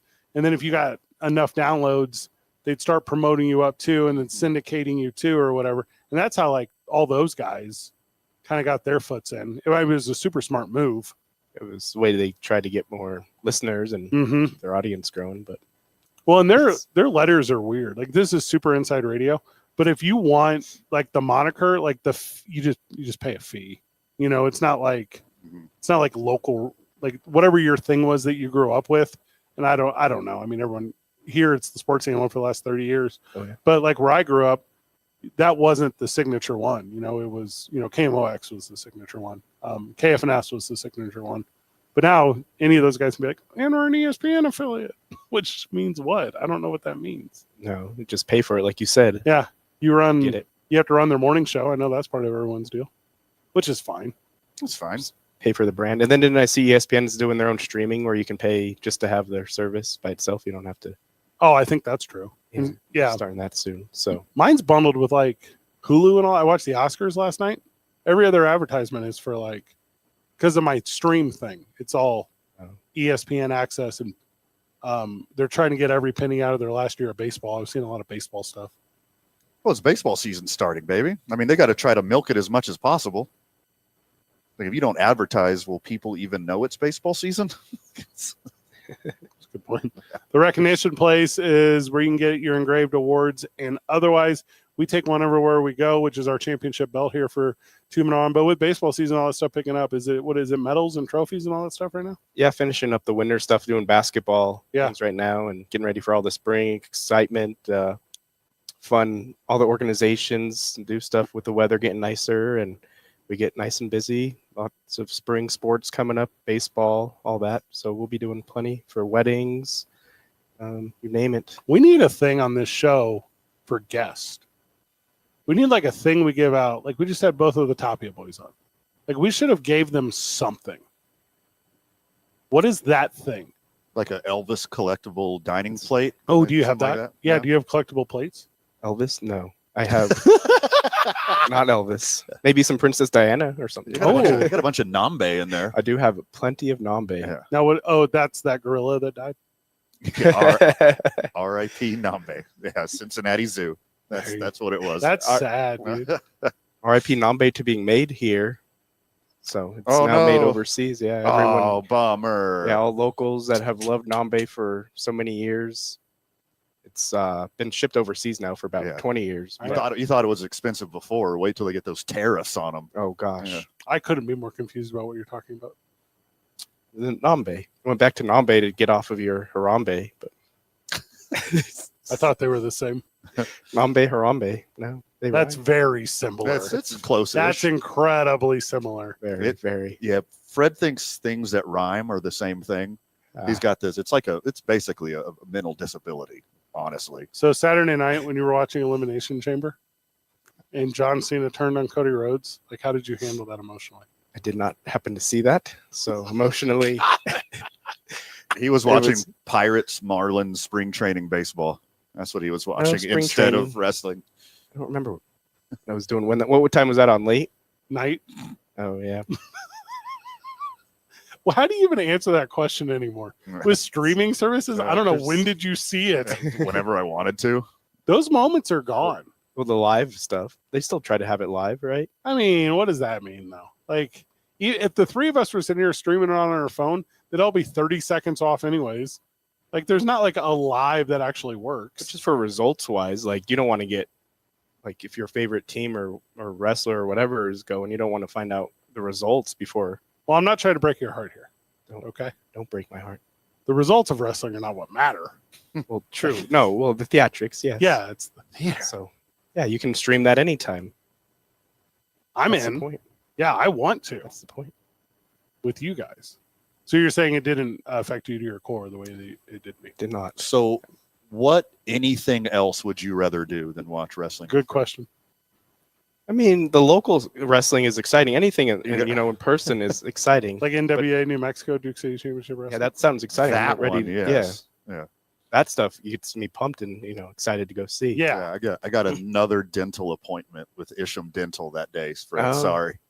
So Van likes to go for dental appointments more than watch wrestling. we know that. Uh-huh.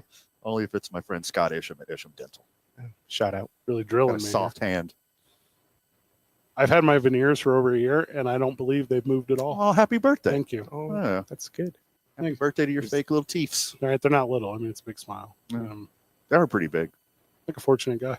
Yeah, those weren't stock. He had to order those, right? None of them are stock. There's not a stock veneer. I don't know. I don't think there is. I don't know. They all get made custom. I would hope so. That's the whole point of the thing. I could order some on DHgate right now. Would they fit I could order properly? some on Alibaba. I will order veneers You can't just walk in.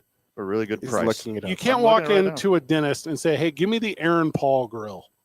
Like, it doesn't work like that. Actually, Why someone just not? asked to engrave on a grill. I just got a contact asking if we could engrave on it. I'm not sure. I think we have Yo. before, but this one had some texture on the grill. I think I can do like a plain. I've done a plain gold or silver. Done those before for jewelers. Jewelers like to make some fun stuff and engrave on. Now, hold up. This is a display one or a wear one? That I don't know. What was the engraving? Is it appropriate for radio? I could get some pop-on veneers off of DHgate for $11.99 and free shipping. What is a pop-on veneer? It's like literally described exactly as is. You just put some teeths on top of your teeths. That's a mouth guard. Ish. The Tapias could wear that for a boxing match. Ooh, they should. That's That not would a be so real smart. That's where we should put our logos on their mouthpiece. Yes. Can you do that? Can you They're- make a 2-man-on Their mouthpiece? mouthpiece veneers. I don't know. I don't think I can do that, but I can look into it. Certainly. That's the best way of saying good. I've not made a mouthpiece like that, but we did a belt. We can do other things. Also, I feel like with professional fighters, they know which mouthpiece they want, Oh yeah. so they would need to bring it to you for sure. I could get a whole set of teeth on DHgate for $6.89. You could just pop them on. Look at that, Jason. You just pop them on That's- individually. One by one. You don't even need the whole grill. It's cheap. You don't even have to use your whole mouth. That's Just not the a real ones that thing. It's really like a need attention. Halloween costume. Those are Billy Bob teeth. That's the They trick. look really nice in the picture, though. That's the Like trick. really nice. I don't know if they last a year, but Over a year at this point. I'm just saying. there you go. Yeah, over a year. Go see Scott Isham over at Isham Dental. It'll super set you up. That's the whole play. Or brush your teeth and never go see him. That's not what veneers are. I had a little mountain ridge of teeth, dog. I had to like do something. Oh yeah. Yeah, that's what Jason used to be like. Yeah, Fred's fine. He's got that ugly grill, so that kind of holds him back, but not anymore. You, I never thought your that. mouth used to look like you were a bare knuckle boxer that played hockey in the off season. That's what your grill used to look like. Live from the Tapia Boxing Academy. It's Truman on 95.9 FM and AM 610. The Sports Animal.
Welcome back to the program. Welcome back to 2 Men On. We're a friend of the show. Jason York is with us. We're at the Tapia Boxing Academy. Teresa Tapia will join us at 6 o'clock. We're excited about that. Diego Sanchez, I think, joining us too. I believe so. That's going to be fun. We're in the world of everyone. That's our thing. As you should. All right. Diego wraps up his workout. He's been on it for like 3 hours, man. Yeah. He's in the zone right Correct. I'm looking at the Western Conference standings. The Los Angeles Lakers are now in second in the standings of the Western Conference. They will not get to first. The Oklahoma City Thunder are just They're too good. they're too good. But as much as I'm trying to make a joke here with Nico Tapia joining us earlier and Nico Harrison having to leave the country. Okay. I can't really, Maybe a I kid can't coming- put it no. together, but something, he's going to get run out of Texas for all time. This is the worst professional blunder. Yeah, he'll never be allowed into the state of Texas again. No one will ever hire him for any position with anything to do with athletics ever again. Poor guy. What? It's like he wanted to do it almost. It feels like he was intentional to get all this scrutiny and hate. And The Lakers haven't It's, lost. it's the same guy who let Jalen Brunson walk for pennies on the That dollar. was so stupid. yeah, and then try to act like he didn't think he was going to be anything when it was Yeah. all there. Hey, to be fair, To be fair, I didn't think he'd be what he is. Like, Jalen Brunson, no, not even close. he leveled up a little bit. Yeah, I knew he was New good. York, that was Well, with the chance to be number one, I think probably did it too. I mean, he had I no told you chance to be that number guy- one. That guy knocked out my high school in the state championship game. He definitely, no one thought he'd be a guy that was scoring 30, 40 points in the NBA. Hey, not just like But we knew he scoring was 30, really good. like easily scoring 30 points. Making it look good too. Yeah, like, It's Yeah. very smooth. and doing weird stuff that not everyone does, like attacking the basket. Like, that's not the game anymore. No. That's the talk now, right? In the NBA, where it's your best players don't play at the rim. They only shoot threes. They only do whatever. Like, it's, and you can't fault guys like LeBron James hitting threes in transition on this heater that the Lakers are on. Or Mhm. is it Anthony Edwards leads the association in attempts or something from three? That would make sense. And you Yeah. go, it doesn't make sense though. Like, go to the basket. Yeah, like- you can fly. Lead the league in dunks, brother. You can fly. Why are you doing this? Well, Victor Wembanyama set the record in the for 3 points for what was it, 7-footer or something? I think a What, in, rookie like, or his first week. Yeah. It's yeah, like yeah. he's launching him. That never was seen before. So definitely a different NBA. The athletes are just so good. It's definitely skilled. Van and I Yeah, went if you to can do it, do it. Like I was saying, if you can do it, then do it. But if you're someone who you think you might make it, but it's a good look, so you're irked to take the shot, don't take the shot. there's a bunch of statistics that say otherwise, though. Just keep chunking it. Yeah. Keep chunking it. Van and I went to the Harlem Globetrotters on Friday night, which, by the way, was a blast. So fun. Have you been to that? When I was a kid. All right, been a it's while. the exact same. Yeah, I thought so. Like, it's they pause time, they move in slow yes. motion. Mhm. I mean, it's every shtick in the I book. was going and to they say the crushed it. shtick can't change much from that No. either. and the Generals. This big surprise, they're getting blown out. They're getting blown out by the Globetrotters, and then, but there's a 4-point line with the Harlem Mhm. Globetrotters, Oh. and before you know it, the Generals are just stroking 4-pointer after 4-pointer to make it close, and you're like, even the Generals, Yeah. can smoke it from the Lights out. logo. Like, that's the level of basketball player in the world right now. Steph Curry changed it, buddy. Just wherever you are on the court, especially within half court, chuck it up. And again, there's always some guy at your gym too who's Right. like, I drain threes just as good as those guys. Not with an NBA player in your face. Yeah. That's it. Changes the whole complexion. If the Dallas Mavericks go from I think they're currently in the 10 spot, 10. They're hanging on. So what would they have to go to, the 8 or the 6th? How do we get a first round matchup with them and the Lakers? That's what I'm trying to get to. 7. They got to get to the 7. So if they get to the 7, Which I do not think they will do. oh, that'd be awesome though. Do not think they will do that. It's not far though, right? Like, what are they? Lakers will keep climbing those. So All those teams, like 6 through 10, they all have 32 wins. Yes. Here's what could happen: the Mavericks could Oh, get they in with can't that climb. 8 slot, The Mavericks get him with that 8 slot, and then I wouldn't shock me if a healthy Mavericks team with AD, they went in and stunned OKC. That would shock Anthony me. Davis. If the Mavericks are healthy, I could see it happening. You go in, Anthony Davis, Kyrie. You go and you take out OKC. And then if they take out OKC, I mean, from that point on, it should end up Mavericks-Lakers at some point. If they can get rid of OKC in the first round, then they should run into the Lakers. The only way they're playing each other is in the first round. Like, because Dallas will not beat anyone in a multiple-game series. I don't AD's think without healthy. AD, I don't think they'll even make it out of the play-in, or Yeah, even but if they're with- even in the play-in come playoff But if time. they're healthy, if they have Gafford, Anthony Davis, and Kyrie with Klay Thompson, who seems to have found his shot a little bit, that's a scary team. In Klay, in any random game, he could score 30 points in a half. Still got it. Yeah, he's got it. He's got it until he doesn't. He'll keep shooting until he misses. Until they But go if up you against start the, hitting- Yes. until they go up against the Lakers in the first round, they don't have it at all. That's what's going to happen. Surprise, surprise, the Lakers get the second best basketball player on the planet, and they go on a winning streak. The stat I saw was they haven't lost to a team with a winning record since like mid-January. Yeah, That's they are crazy. 11 straight wins versus teams over 500. Is that what it is? Yeah, and their defense is their defense Well, is also ranks first. We got And to. LeBron- Oh, sorry to cut you off. The defense thing I didn't know. That's a good note. Yeah. The thing what we have to do is we can't sit here and say that this is all 77. It's not. It's no, all. it's not. It's all JJ. It is. Ooh. It is. He's the best coach in the history of basketball. Until he's not. He's gonna win a championship in his first year. The defense JJ has put together is insane. It's like I said, this to the point where people online of other teams are complaining about it. Like the Lakers are sweats, their defense is unfair.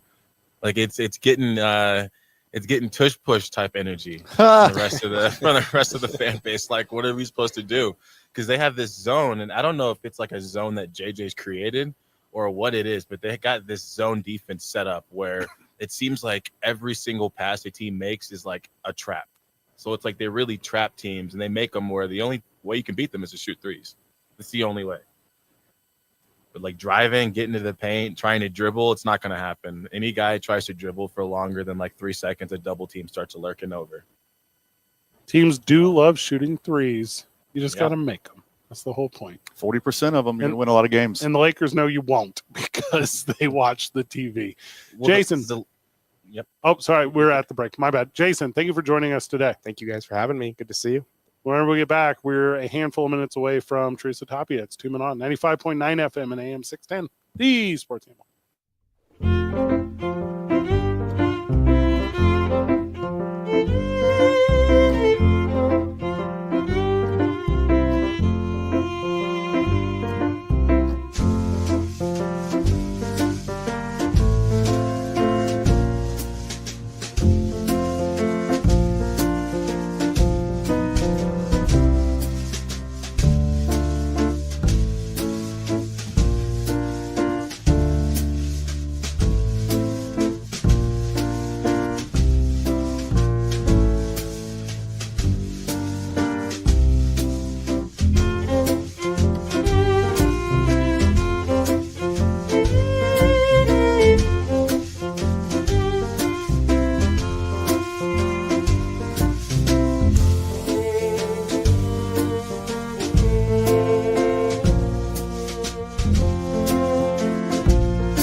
Welcome back to the program. Welcome back to Two Men On.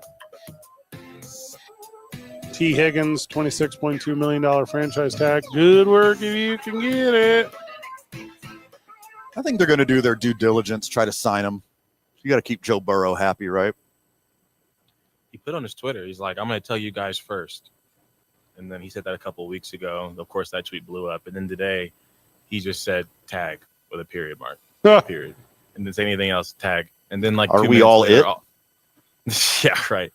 2 minutes later, all the outlets start posting, T. Higgins got tagged. He got tagged.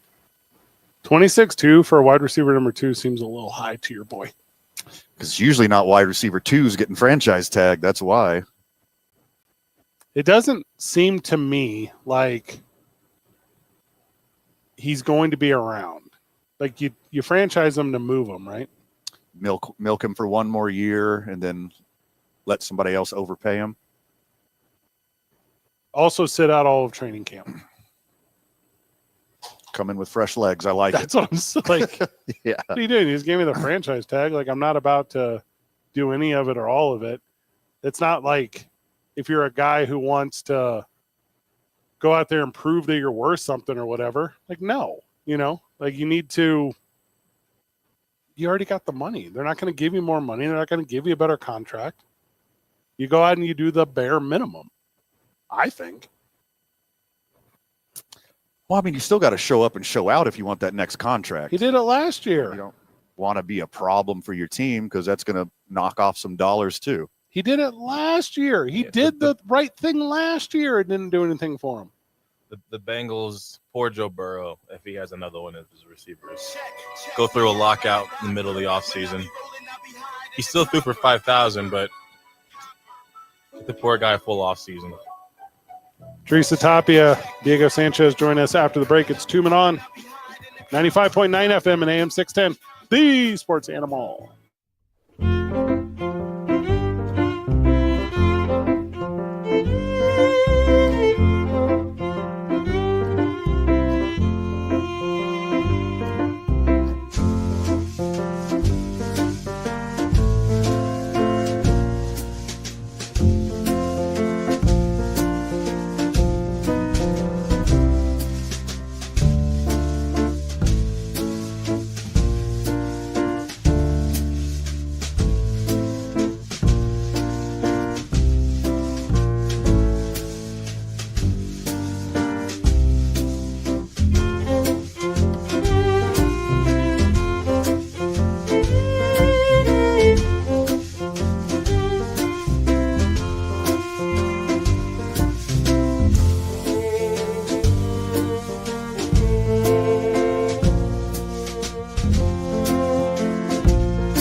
Welcome back to the program. Welcome back to Two Men On.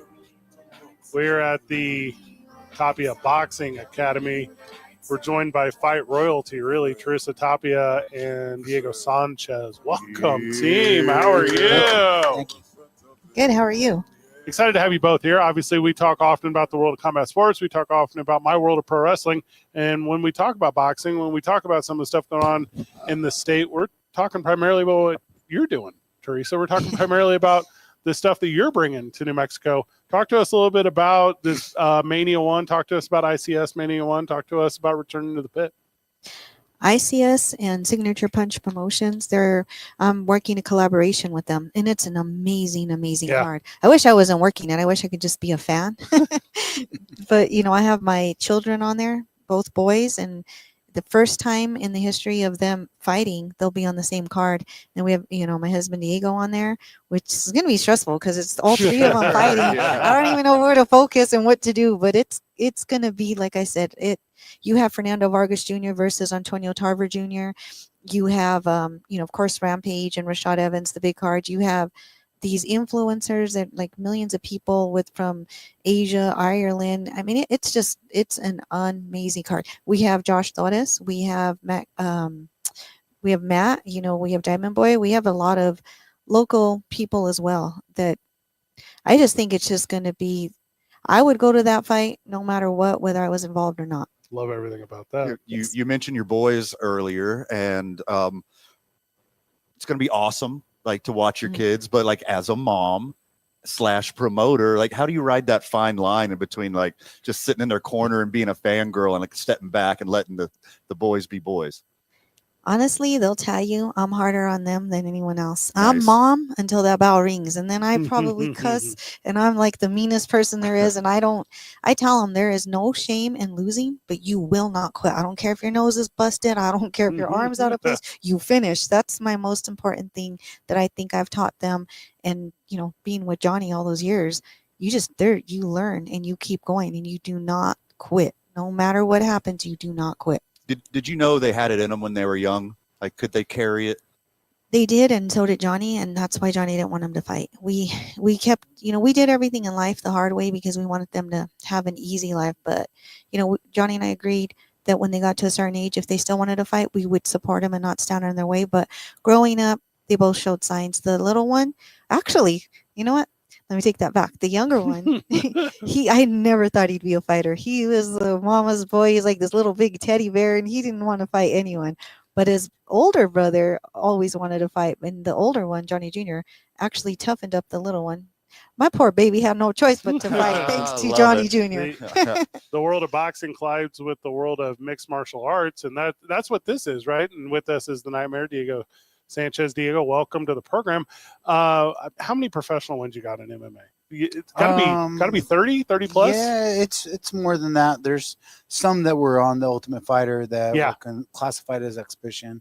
There's a couple other ones that were in Mexico that don't go up on the record. But it's close to 35. It's different than the world of boxing, all right? It's like a different approach. It's a different energy. No one knows better than you to explain those differences. Like, talk to our audience about how this form of fighting is different than that form of fighting and why this form of fighting is the one to see on April the 12th. Well, all combat sports have their unique principles and dynamics that make the sport. I always lean towards mixed martial arts because it was more of everything, the whole body, the mind and the body, a chess match. Then you go into the striking of stand-up, Muay Thai, all these different styles. It's limitless. But in my later part of my career, I've geared myself towards the stand-up part because it's a little less taxing on the lower extremities, the lower joints, and the jiu-jitsu has a lot on the hips, a lot on the knees. The wrestling has a lot on the lower back, and as you age, that starts to become a problem. And so I'm excited. I started I actually started boxing. Oh, I didn't know that. Before I even signed with the UFC. Okay. And Johnny Tapia actually gave me a private lesson, was at my So fight. cool. You know, he wasn't in my corner, but he was about 4 feet away on the stage, Yeah. throwing punches. And I won by a second round knockout. And I remember being more proud that Johnny was there than even my coaches and people in my corner and my family. Just, you know, because I grew up as a child. I grew up in the mobile home parks of Albuquerque, and we used to throw down with boxing gloves, and it's so crazy because like I used to hit myself before the fights and go, I'm Johnny Tapia, I'm Johnny Tapia, I'm Johnny Tapia. And now here I am. I'm married to his widow.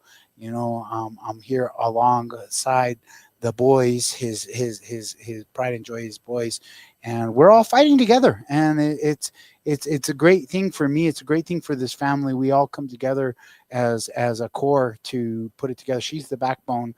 You know, she's the backbone. I have so much experience. She has so much experience. These boys have no choice but to succeed. Love it. You know, as long as they listen to us and keep their ear open, and we will take them to world championships, no doubt about it. Because these people, they will manipulate and they will con, and me and Teresa, we see it. Yeah. We're like, oh, ICS Mania 1 is April the 12th. It is at the Pit. I think I know a little bit more than the average listener about your level of involvement in this. Teresa, talk about what it takes to put on a spectacle like this. Oh, it's amazing. Like I said, I've done this in the past when Johnny, if you remember when Johnny fought, it was an event. It wasn't just a fight. And we haven't had that until now. It was, of course, when Diego fought, it was an event, but that was UFC and we're talking boxing. And boxing, you know, everybody will tell you, oh, I rented this. You know, when Johnny fought Danny, it was the quietest, and you can verify these facts, quietest night for crime in New Mexico in the history. Yes, because everybody was watching the fight, Every right? criminal was in the building. Yeah, they're all watching the fight, right? When he lost to Paulie Ayala, it was the rowdiest, most violent night they've had in a very long time. So it goes to show you the kind of power that goes into this. And, you know, like I said, that was an event. That's what this is. It's an event. I mean, they're excited. Everywhere you go, you hear talk. I mean, they're so happy that Diego's on the card and the boys are fighting. It just, in our house, just don't ring any bells. Don't say ding ding, because then they all go at it. That's so funny. But like with what's going into this, you have the Pit, you have major media coming our way. It's all worldwide attention, because we don't just have fighters from the US. Like I said earlier, you have these influencers, because it's a crossover influencer fight type of situation, and they're coming in from all over the place. And I was talking to them earlier, the promoters, and there's flights coming from all over the world. It's insane. There's not even enough hotels. They keep saying we need more. They already have like 3 different places. It's like what you're gonna see on April 12th is like what it was when Johnny fought. That kind of level of anticipation and participation by fans. Everyone's hungry for it, and it's happening. Teresa Tapia, Diego Sanchez joining us on the program. We are talking ICS Mania 1. So we showed up early. It's our first time here. We wanted to make sure we had our technology right. Mm-hmm. We were here early. Diego, you haven't stopped working out the whole time we're here, man. You are locked in. What were you working on today? Well, today is Monday, and it's like the Monday after the 5-week mark. So it's just pure focus. It's pure focus. And for me, coming after a 3-year layoff, I'm working on mobility. I'm working on conditioning. I'm working on not only healing and putting my body back together, but strengthening it at the progressive right speed for my age. Okay. Because things change when you're 43. Sure. And I have to tell my wife, I'm like, I got to go an hour before the boys, because I got a foam roll, I got to stretch, I got to do all this extra. But as far as it's gone in my career, you do the extra, you get the extra, and I'm excited. My last fight was a world champion.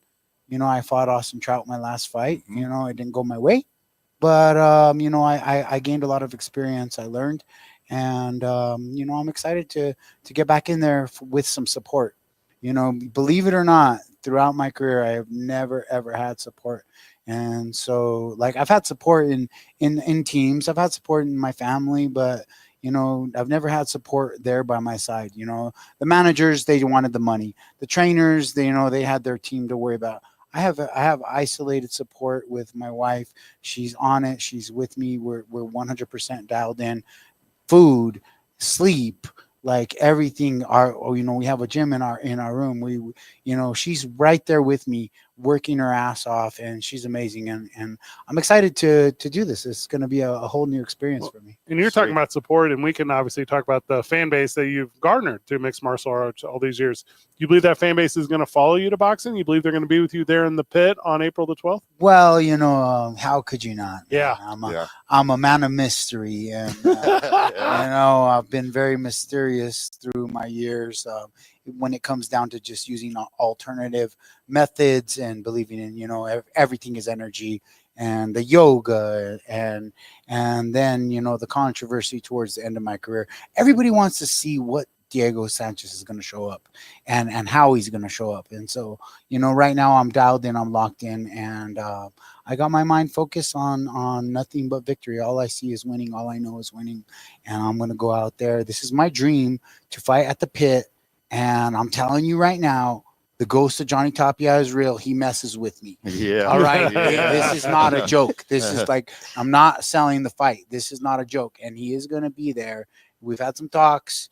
You know, he said, you know, I got to guide his boys. I got to lead by example. And he's going to be there to haunt our opponents. And so when they get it up, they got Johnny to deal with. So that's on them. Teresa Tapia is also with us. That's Teresa Tapia Promotions, doing a bunch all over the state, doing a bunch, not just with ICS Mania 1, but otherwise. What else is coming up for the year? The boys get through April the 12th. There's a ton of other opportunities coming up. What are you excited about in the world of combat sports right now? I actually deal with the bare knuckle prospect series as well. Yep. And then I have 2 reality shows that we started filming. I have a book coming out, an opera coming out of my life with Johnny. I have TV series show that we're negotiating. I have a lot. It's been insane. Like, and he'll tell, like, how Diego many will tell hours you. are in your day? That's what Diego tells Do you me. get He's more like than 24? Like, I feel robbed. That's what he says. He's like, I don't know, because I can't turn off the brain because I have a million things going on. But we just got a lot of big things. It's, you know, we're working with a great company, Megala Media, and they're the ones, they have so many hit reality shows, and it's like, as we're talking, we have 2 right now. One of them's called Going the Distance, which is my life after Johnny and still being in a man's world. The other one is me in the BKFC world. Another one's in the, it's just like, it's insane. It's very, very cool. And the only reason I'm doing that is for my boys. It's the future. I want to give, you know, Deja, you know, Diego's daughter and my boys, I want to give them their own platform so that they can do what we couldn't do in our day, because we didn't have reality shows. We didn't have social media. So if I can pave the way and make their life easier and make them superstars, and they can do it for the next generation and so on, then I feel like I've completed my mission in life. What are the best places for fans to get tickets? What is the best way for Albuquerque to come out and support? That's going to be at the pit. So you're going to have to go to the website. They will, from my understanding, they're having such a hard time with the seating charts because no one's fought there since Johnny. There has not been a fight. Yeah. And they're trying to figure out their ticketing over there is kind of, they're kind of going crazy right now. But from what I hear, Wednesday morning, they're supposed to be on. There's that soon? That's actually late. Yeah. It's 2 weeks behind because of the seating chart. They had to develop it from scratch. So we're trying to get all that done, and that's the best way to go for tickets. And they're going to go fast because everybody, if you see my my Instagram and Diego's and my boys, it's been nonstop. Everybody wants to attend this fight. Well, the buzz is huge. Yeah. Oh, yeah, for sure. Well, you know, my existence in the world of pro wrestling, like you're familiar with that. Yes. And the way that the national media has reached out to me and say, hey, can you give me press passes? Hey, can you help me get in? Hey, can you? And it's, you know, it's Texas and it's Arizona and it's California and it's kind of the Southwest that surrounds all this. I have to imagine that worldwide media coverage is very real for this event. This is people churning for this. It is. I mean, to have Rampage and, and Rashad, who actually worked with Diego, both of them, right? Yeah. No, I know them both very well. Yeah. Rashad and me trained together for about 8 years. Oh wow. Yeah, we trained 8 years solid. We trained. We're boys. Used to call me Durango. Them two guys are pure comedy. They proved it on the Ultimate Fighter show when they were coaches, and they're both ex UFC champions. They're both world champions. They're gonna go in there. They're gonna fight. It's going to be a great fight. The main event. People are excited about the main event. My comeback, the boys, and we got Mendoza on the card. We got so many awesome. Is Torres on the card? Yes. Torres. is Oh, on the let's card. go. We got a lot of locals on the card, and then you got to look at this other different aspect to this card that makes it different is the influencers, because the influencers bring a different angle, and they bring a strong following. Mm-hmm. I was looking up one of the opponents. I think it was Nico's opponent. Got less than like 3 million followers on YouTube. Yeah, these people on the internet nowadays, this next generation, they really tune into this YouTube. I am like, do they just watch YouTube all day? Because these YouTubers got like more followers than the Instagram. More subscribers, and it's just going to be interesting because it's going to be able to be a platform for us to build our brands on the backs of these other influencers too. So it's just going to be all around great show. Teresa, these influencer fans are about to be Nico and Johnny fans. I'll tell you that much. Yeah. Teresa, do you need me and Van to box to open the show? You know what? I like that. Yeah. I was telling Anthony to send you the fight posters so that you guys can see the amazing talent on there. I have it in front of me right here. So it's a heck of a matchup. It's going to be a battle of a night. I know you, Diego. I have your opponent right here in front of me, John Makdeski. He looks like a bad dude. This looks like a tough dude. He's a world champion kickboxer. Okay. So anybody that wins the world title is an elite, and so he is an elite athlete. He's won a world championship, and he's a striker. He comes from a kickboxing, taekwondo background. He's always been a striker. So he's gonna come with some power. He's shorter, and trust me, I fight short guys good. Look at the Clay Guida fight. Look at the Joe Stevenson fight. I get excited for short guys because I've always been the short guy. Yeah. And I got to deal with the reach. I got to deal with the height. And I'm like, I don't ever get to fight my outside game. And so it's just, I get so excited to fight a shorter guy. He's the perfect opponent for me to come back. I know he's going to bring it. I'm going to bring it 10 times more. He doesn't know what he's in for. And he's going down. It's going to be a complete domination and victory on my part. I decree it right now. There's nothing else. All I see is victory. All I know is victory. Yeah. All right, Teresa, before we let you go, April the 12th, Albuquerque fans are going to experience what? They are going to experience a night that you will not forget. I think it's going to be history in the making, especially with the boys. Everything that everybody has been waiting for so long for the Tapia name to continue on. And I don't think people realize how old the boys are now. And now they're getting in the ring. It's amazing, like the support we're getting. But it's going to be a night to be remembered, and it's going to be a historical night. And March the 20th, we're actually going to be in Las Vegas, Nevada. They'll actually be in front of their opponents for the first time. And from what I heard today, I didn't even tell my boys this, there's a lot of shit talking going on by crap talking going on by their opponents, that are just saying that, they're going to come in to New Mexico and they're going to take the boys out and they're going to do this and they're going to do that. And I'm just like, oh my God. Now that part's hard being a mom. Oh God. We have pro wrestling that night at the historic El Rey Theater. It is springtime ring time. We should figure out a way to live stream all that stuff. Like if it's available, like our fans would love that. They'd eat it up. Teresa, Diego, thank you so much, guys. This was awesome. Thank you for having us. Thank you for having us in your boxing academy. It has been a world of fun. Whenever we get back from the break, Van, we keep talking the world of combat sports, and I am excited about that as we have JC Linson, who's going to join us, and he's got a rich history of combat sports in the state, does some stuff in Santa Fe. We're going to talk to you about that. It's 2 Men on 95.9 FM and AM 610, the Sports Animal.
Welcome back to the program. Welcome back to 2 Men On, where we're sitting down with JC Linson.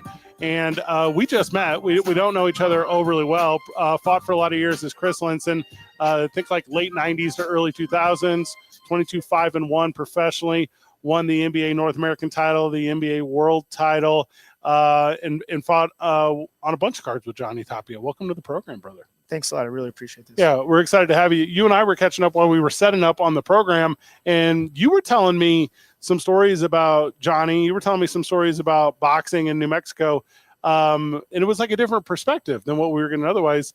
So that's why I wanted to bring you on, was talk about boxing in New Mexico. Talk about the importance and significance of it being back in the pit in Albuquerque. It's a pretty amazing thing, actually. Yeah. I've seen these kids coming up now. It's really nice, and seeing them working the right way up is good. Boxing's a tough sport. It's a dirty business, but it looks like there's some good people trying to work with it now. You're talking about the expansion into social media. We're talking about the expansion into influencers. Obviously, you're associated with Mayweather Boxing Fitness. You have a location in Santa Fe. We're going to talk about that a little bit too. But his kind of splash into entertainment from the world of boxing is the opposite of what a lot of these guys are doing, going from the world of entertainment to boxing. Do you feel like there's a medium there? Not really sure on that. However, boxers are always really, anybody in combat sports really seen as something different than most people. Yeah. So they're a draw anyway. Johnny was another level of that because of his personality, and he wasn't a flashy guy. He was loud, of course, but he wasn't flashy. He had a lot of heart, and he was really down to earth and really based right. Yeah. And then I think that's one of the things that kids try now, or not kids, people coming up in the boxing now, they try to make a splash in a different way, but the authentic way usually works best. JC Linson with us. We are talking the world of boxing.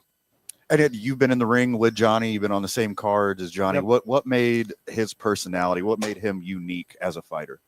As a fighter, he worked his ass off. He was in shape all the time. He could go the 12 rounds at full speed the whole time.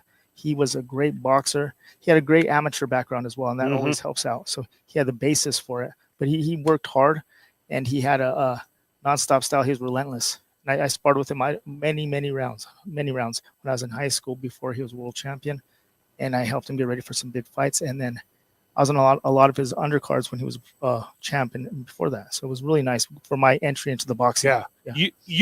We're guessing here, you're at or near Van and I's age, right? Like you're in your early 40s. I'll be 48 Thursday. Isn't that crazy? Yeah, it is insane. So I stopped fighting half my life ago, 24 years ago. Well, and you've had a life outside of that, right? Like obviously we're talking about Mayweather Boxing Fitness. We're talking about real estate, all these kind of things you jumped into.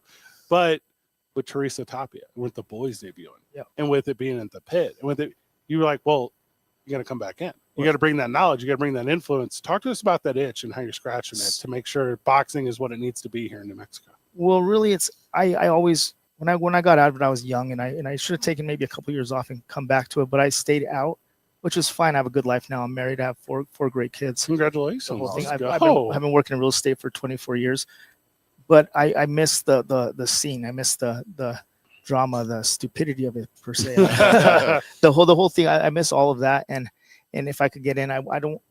Like I said before, boxing's a rough one. It's a tough business, but I know Teresa, and I want to work with the right people if I'm going to do that at all. And if I could help Johnny's boys at all, I will do that.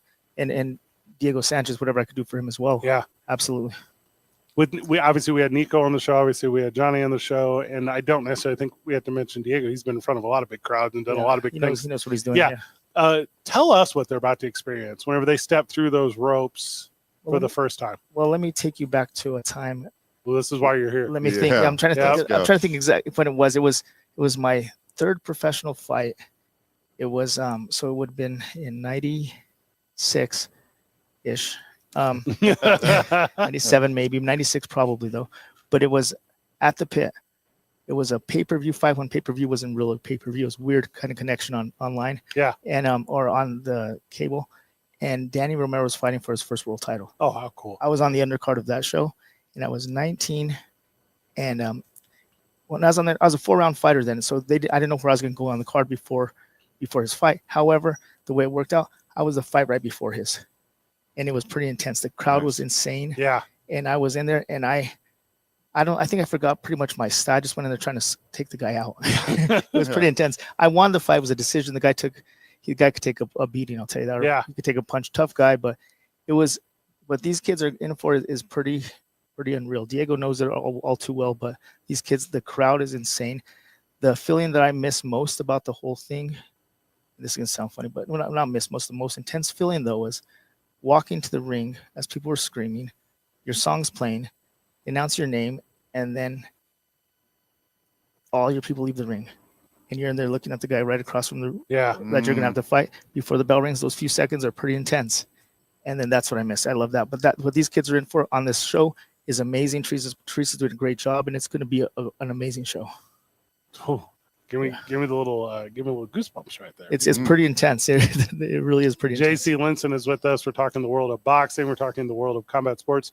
You spend most time in Santa Fe. Obviously, we're talking about Mayweather Boxing Fitness, but that's not a place where Van will go in and get punched in the face, right? No. This is the gym is actually a fitness studio it's a boutique studio that you go in there to get shape. You train something like a boxer would in circuit training. There's classes and got a bunch of bags, and you go from bags to treadmill to rowers to floor exercises to battle ropes. It's a great situation for those that want to get into shape. It's a great place. You do good on the circuit? My stamina is just garbage. It's just then you got to get in there and you'll get it. Oh God, the strength is there, the fortitude is there, but my body can't keep up. There you go. I get it. I could do it in my mind too. Yeah, absolutely. Is Albuquerque still a boxing town? There's some good fighters coming out of here for sure. There is, right? It's a fight town for sure. And it's just a matter of some of these guys getting the opportunities. That's the tough part in boxing. Mm-hmm. Getting the opportunities and being ready when you get those opportunities, and that's what's hard. The timing of it. There's a lot of variables to becoming a top name in the sport, and they all have to fall into place. Like winning the lottery, it's pretty tough. There's a lot of really good promoters in town. I'm fortunate in the world of pro wrestling. John Judy does a really good job with his martial. He's tremendous. Legacy does a really good job with their boxing. Like there is something in the world of combat sports. Obviously, Wink and all those guys too. That goes without saying, but for this town to get the big fight feel again, it's almost like there's going to be a tipping point to it, to where you're not the, I don't want to use the word closeted, but you're not the recluse boxing fan that you currently are. Like you can take it to the forefront. You can have the watch parties at home. You can take over a Buffalo Wild Wings or whatever for this kind of thing. And I think this is the one that might do it. I think we're just about there again. Like I said, these guys that are coming up, there's some great ones. Josh Torres, there's great fighters that are coming up that need that opportunity on the right time when they're ready for that right opportunity to just take it over for sure. And there's some good fighters.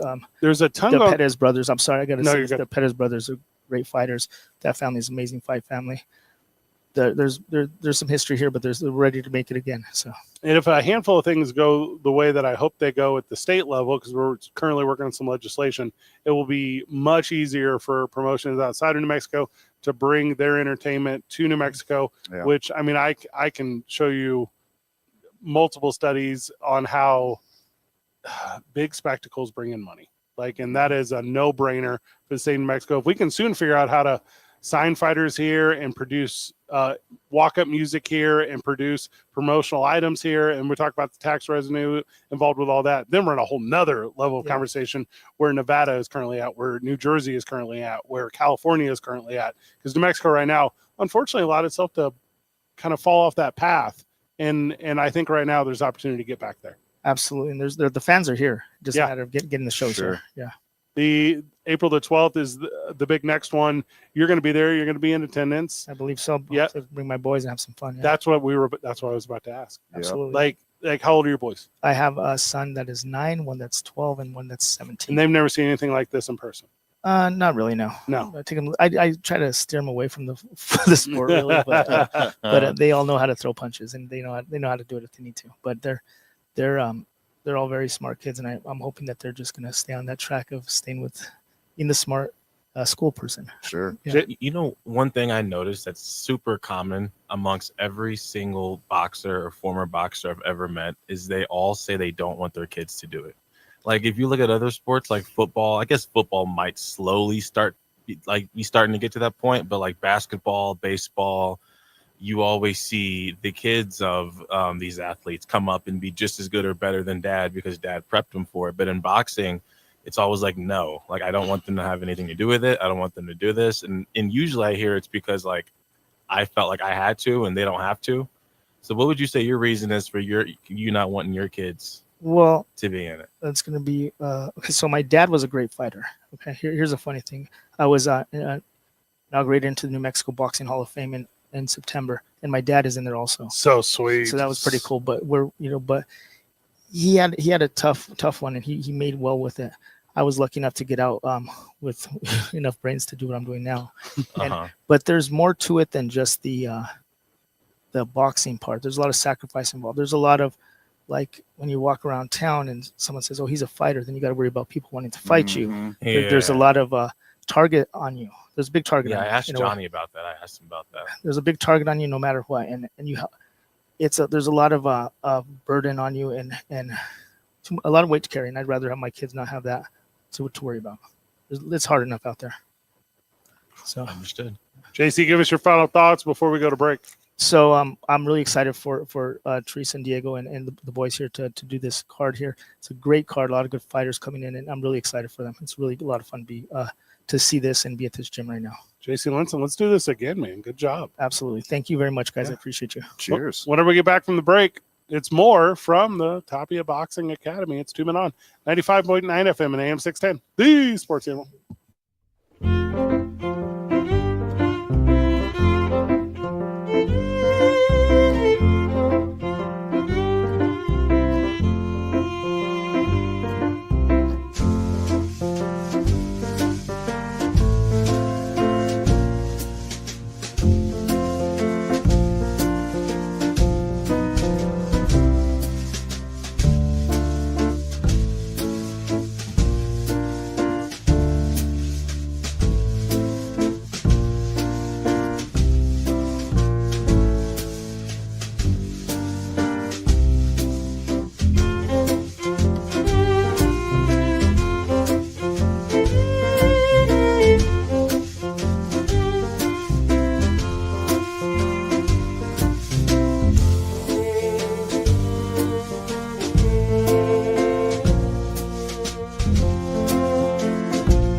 Welcome back to the program. Welcome back to 2 Men On. JC Linson did very well. Yeah, it's a dude right there. I like that stuff. You know, boxing is a while. We've kind of been on one topic all show, which but I don't hate that format of show. And you know, growing up in St. Louis, Missouri, boxing was like the business. You know, it was the one. You know, it was St. Louis Cardinals baseball, also bowling, which is a weird, but like okay, hard segue. Well, the Bowling Hall of Fame was in St. Louis, Is and it? it was. Okay, and I would have lived my whole life not knowing that. And then boxing, it was. I mean, I had just so many childhood memories. I'm talking like 80s, early 90s of Friday night bowling league, Saturday night a boxing event, Sunday afternoon Cardinals baseball. Like that was, and it wasn't unique to me. It wasn't like we were a super sports family, but that's what my childhood was. Like your childhood was also like some of like the heyday of the Spinks family. Oh, 100%. That was yes, huge there at the time. Unreal. Yeah. And everyone that wanted to be that. And you know, I don't know if it was the rise of MMA, and we were talking earlier, we sat down with, Diego Sanchez, who obviously Ultimate Fighter, and kind of all the success he had, not just being from here and being a part of that world, but that put MMA, and specifically that put that organization on the map. Sure. Like without Ultimate Fighter, that organization is not what it became. Correct. And I agree. And that just infused this city. And I'm still, I mean, MMA is good. MMA is fine. Boxing though. Boxing is like sexy to me. Sweet science. Yeah. Man. I agree. There's something unique about it. It's more, I mean, obviously all the talent that goes into being a well-rounded MMA fighter. Yeah. It's night and day. Mm-hmm. Or a different type of combat sport. But there's something like just tied into like the history of this country. Fighting and boxing just go hand in hand with America. Yeah. Boardwalk stuff. Yes. Yeah. Yeah. Like get off the boat, need to make a quick 50. Mm-hmm. And also it wasn't 50. Knuckle up. Yeah. $3 if you win, $2 if you lose. $5 purse. Oh, the city's not gonna give us a boxing license? Well, we'll just rent a ship and go into the harbor and box on the ship. Like the ingenuity and like business and the science, the athletics, like all of this tied together.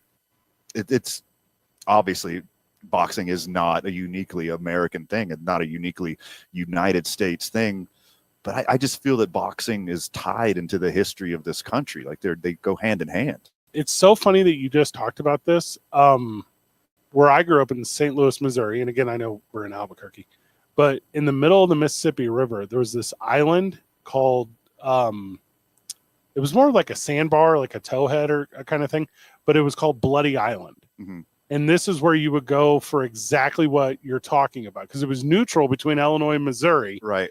So you would go for boxing, or there was dueling there all the time. So it was like, let's duel each other. Like they would shoot guns at each other? Yeah, that was a big part of it. Yeah. Yeah. That is wild. You should low-key kind of look up the history of this thing, because it's kind of the coolest thing ever. Dueling up until when? Until the island got removed by the Corps of Army Engineers. Like when? I mean, the 1800s or like recently? Definitely. I'm going to tell you late 1700s is when this thing started. Okay. That makes more sense. Yeah. You were describing it like they stopped it in like 2004. I feel that the last like 1850s. Okay. So that makes more sense to me now. You made it sound more recent. I was like, wait, when did they duel? In the 50s? The 1950s? No. 1850s. Correct. 1850s are more believable. I'm with you on that one. We wrap up the program whenever we get back. It's 2 Men On 95.9 FM and AM 610, the sports animal.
Welcome back to the program. Welcome back to Two Men On.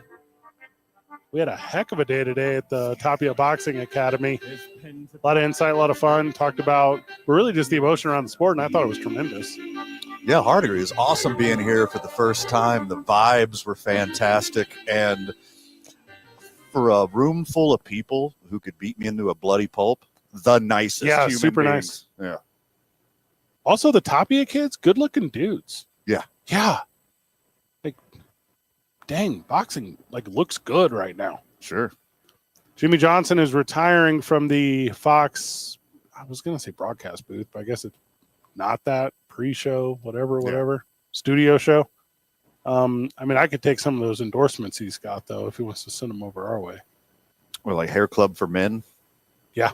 Yeah. Let me get that one. Sure, it's a good one. Big hairspray.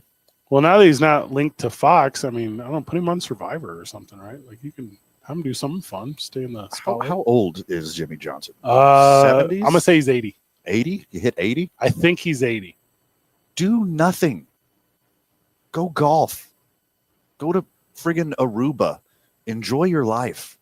You did the dance. Well, and you did the dance. Terry Jimmy. Bradshaw is 76. Howie He's Long, 81. See, I was pretty close. Howie Long's got to be 65.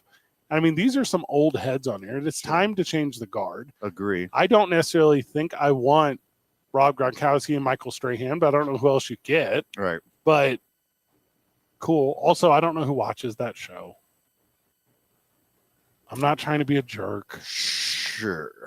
More people than you think. The NFL is just so gigantic. There's a market for everything that's involved with the NFL. Mm-hmm. There's programs on all over the country / world today, and all they were doing was talking about franchise tags. That's a good point.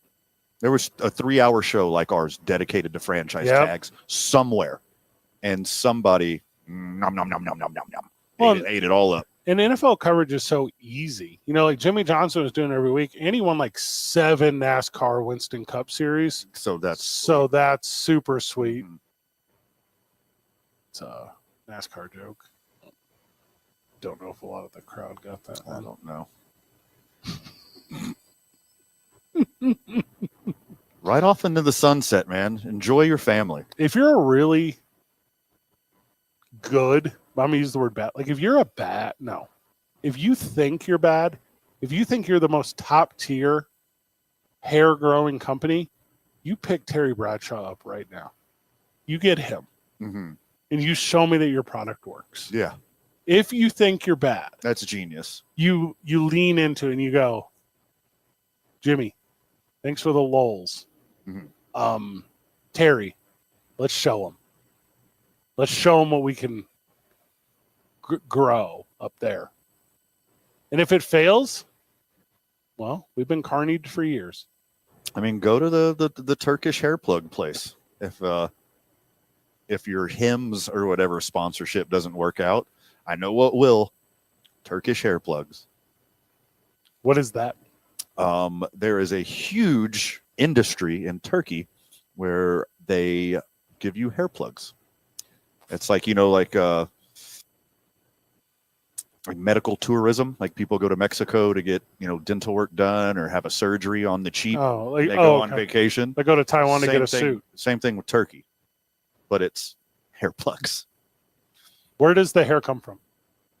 I don't know if you know this. I don't. That's why I'm asking. The Turkish people are some of known the world's for hairiest, but that's not where it comes from. Oh, okay. No, So you're not getting. It's your own hair follicles from other parts of your body. Give me an example of a part of your body.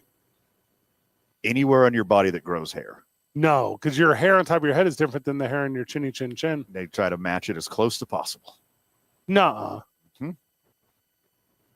Yeah, it's wild. That's not real. It's dude. very real. There's a whole industry. Now, all right, not counting the parts that I scape. Okay, so not my armpits. Mm-hmm. Okay, you're telling me like calf hair? Hundreds of thousands of patients each year. Turkey is a global leader in hair transplant procedures. The country's low-cost, skilled doctors and many clinics make it a top destination for hair transplant. Is this real? This is very real. Where did you just read that from? There's clinics that do all-inclusive. You go on vacation, they'll put you in a hotel, drink and drown, all free food and booze, and then at the very end, you get your hair plugs. One by one. That I'm not sure of. And I have a luscious head of hair. You're doing good for now. What do you mean for now? I'm 40. This is what I got. What I meant for now. No, you already lose it before 40 if you're going to lose it. Like I'm set up for success forever. Oh, no. You really think that? Yeah. Oh, boy, do I got a bummer for you. Don't you lose your hair like it doesn't stop happening. No, you're incorrect. When does hair loss start?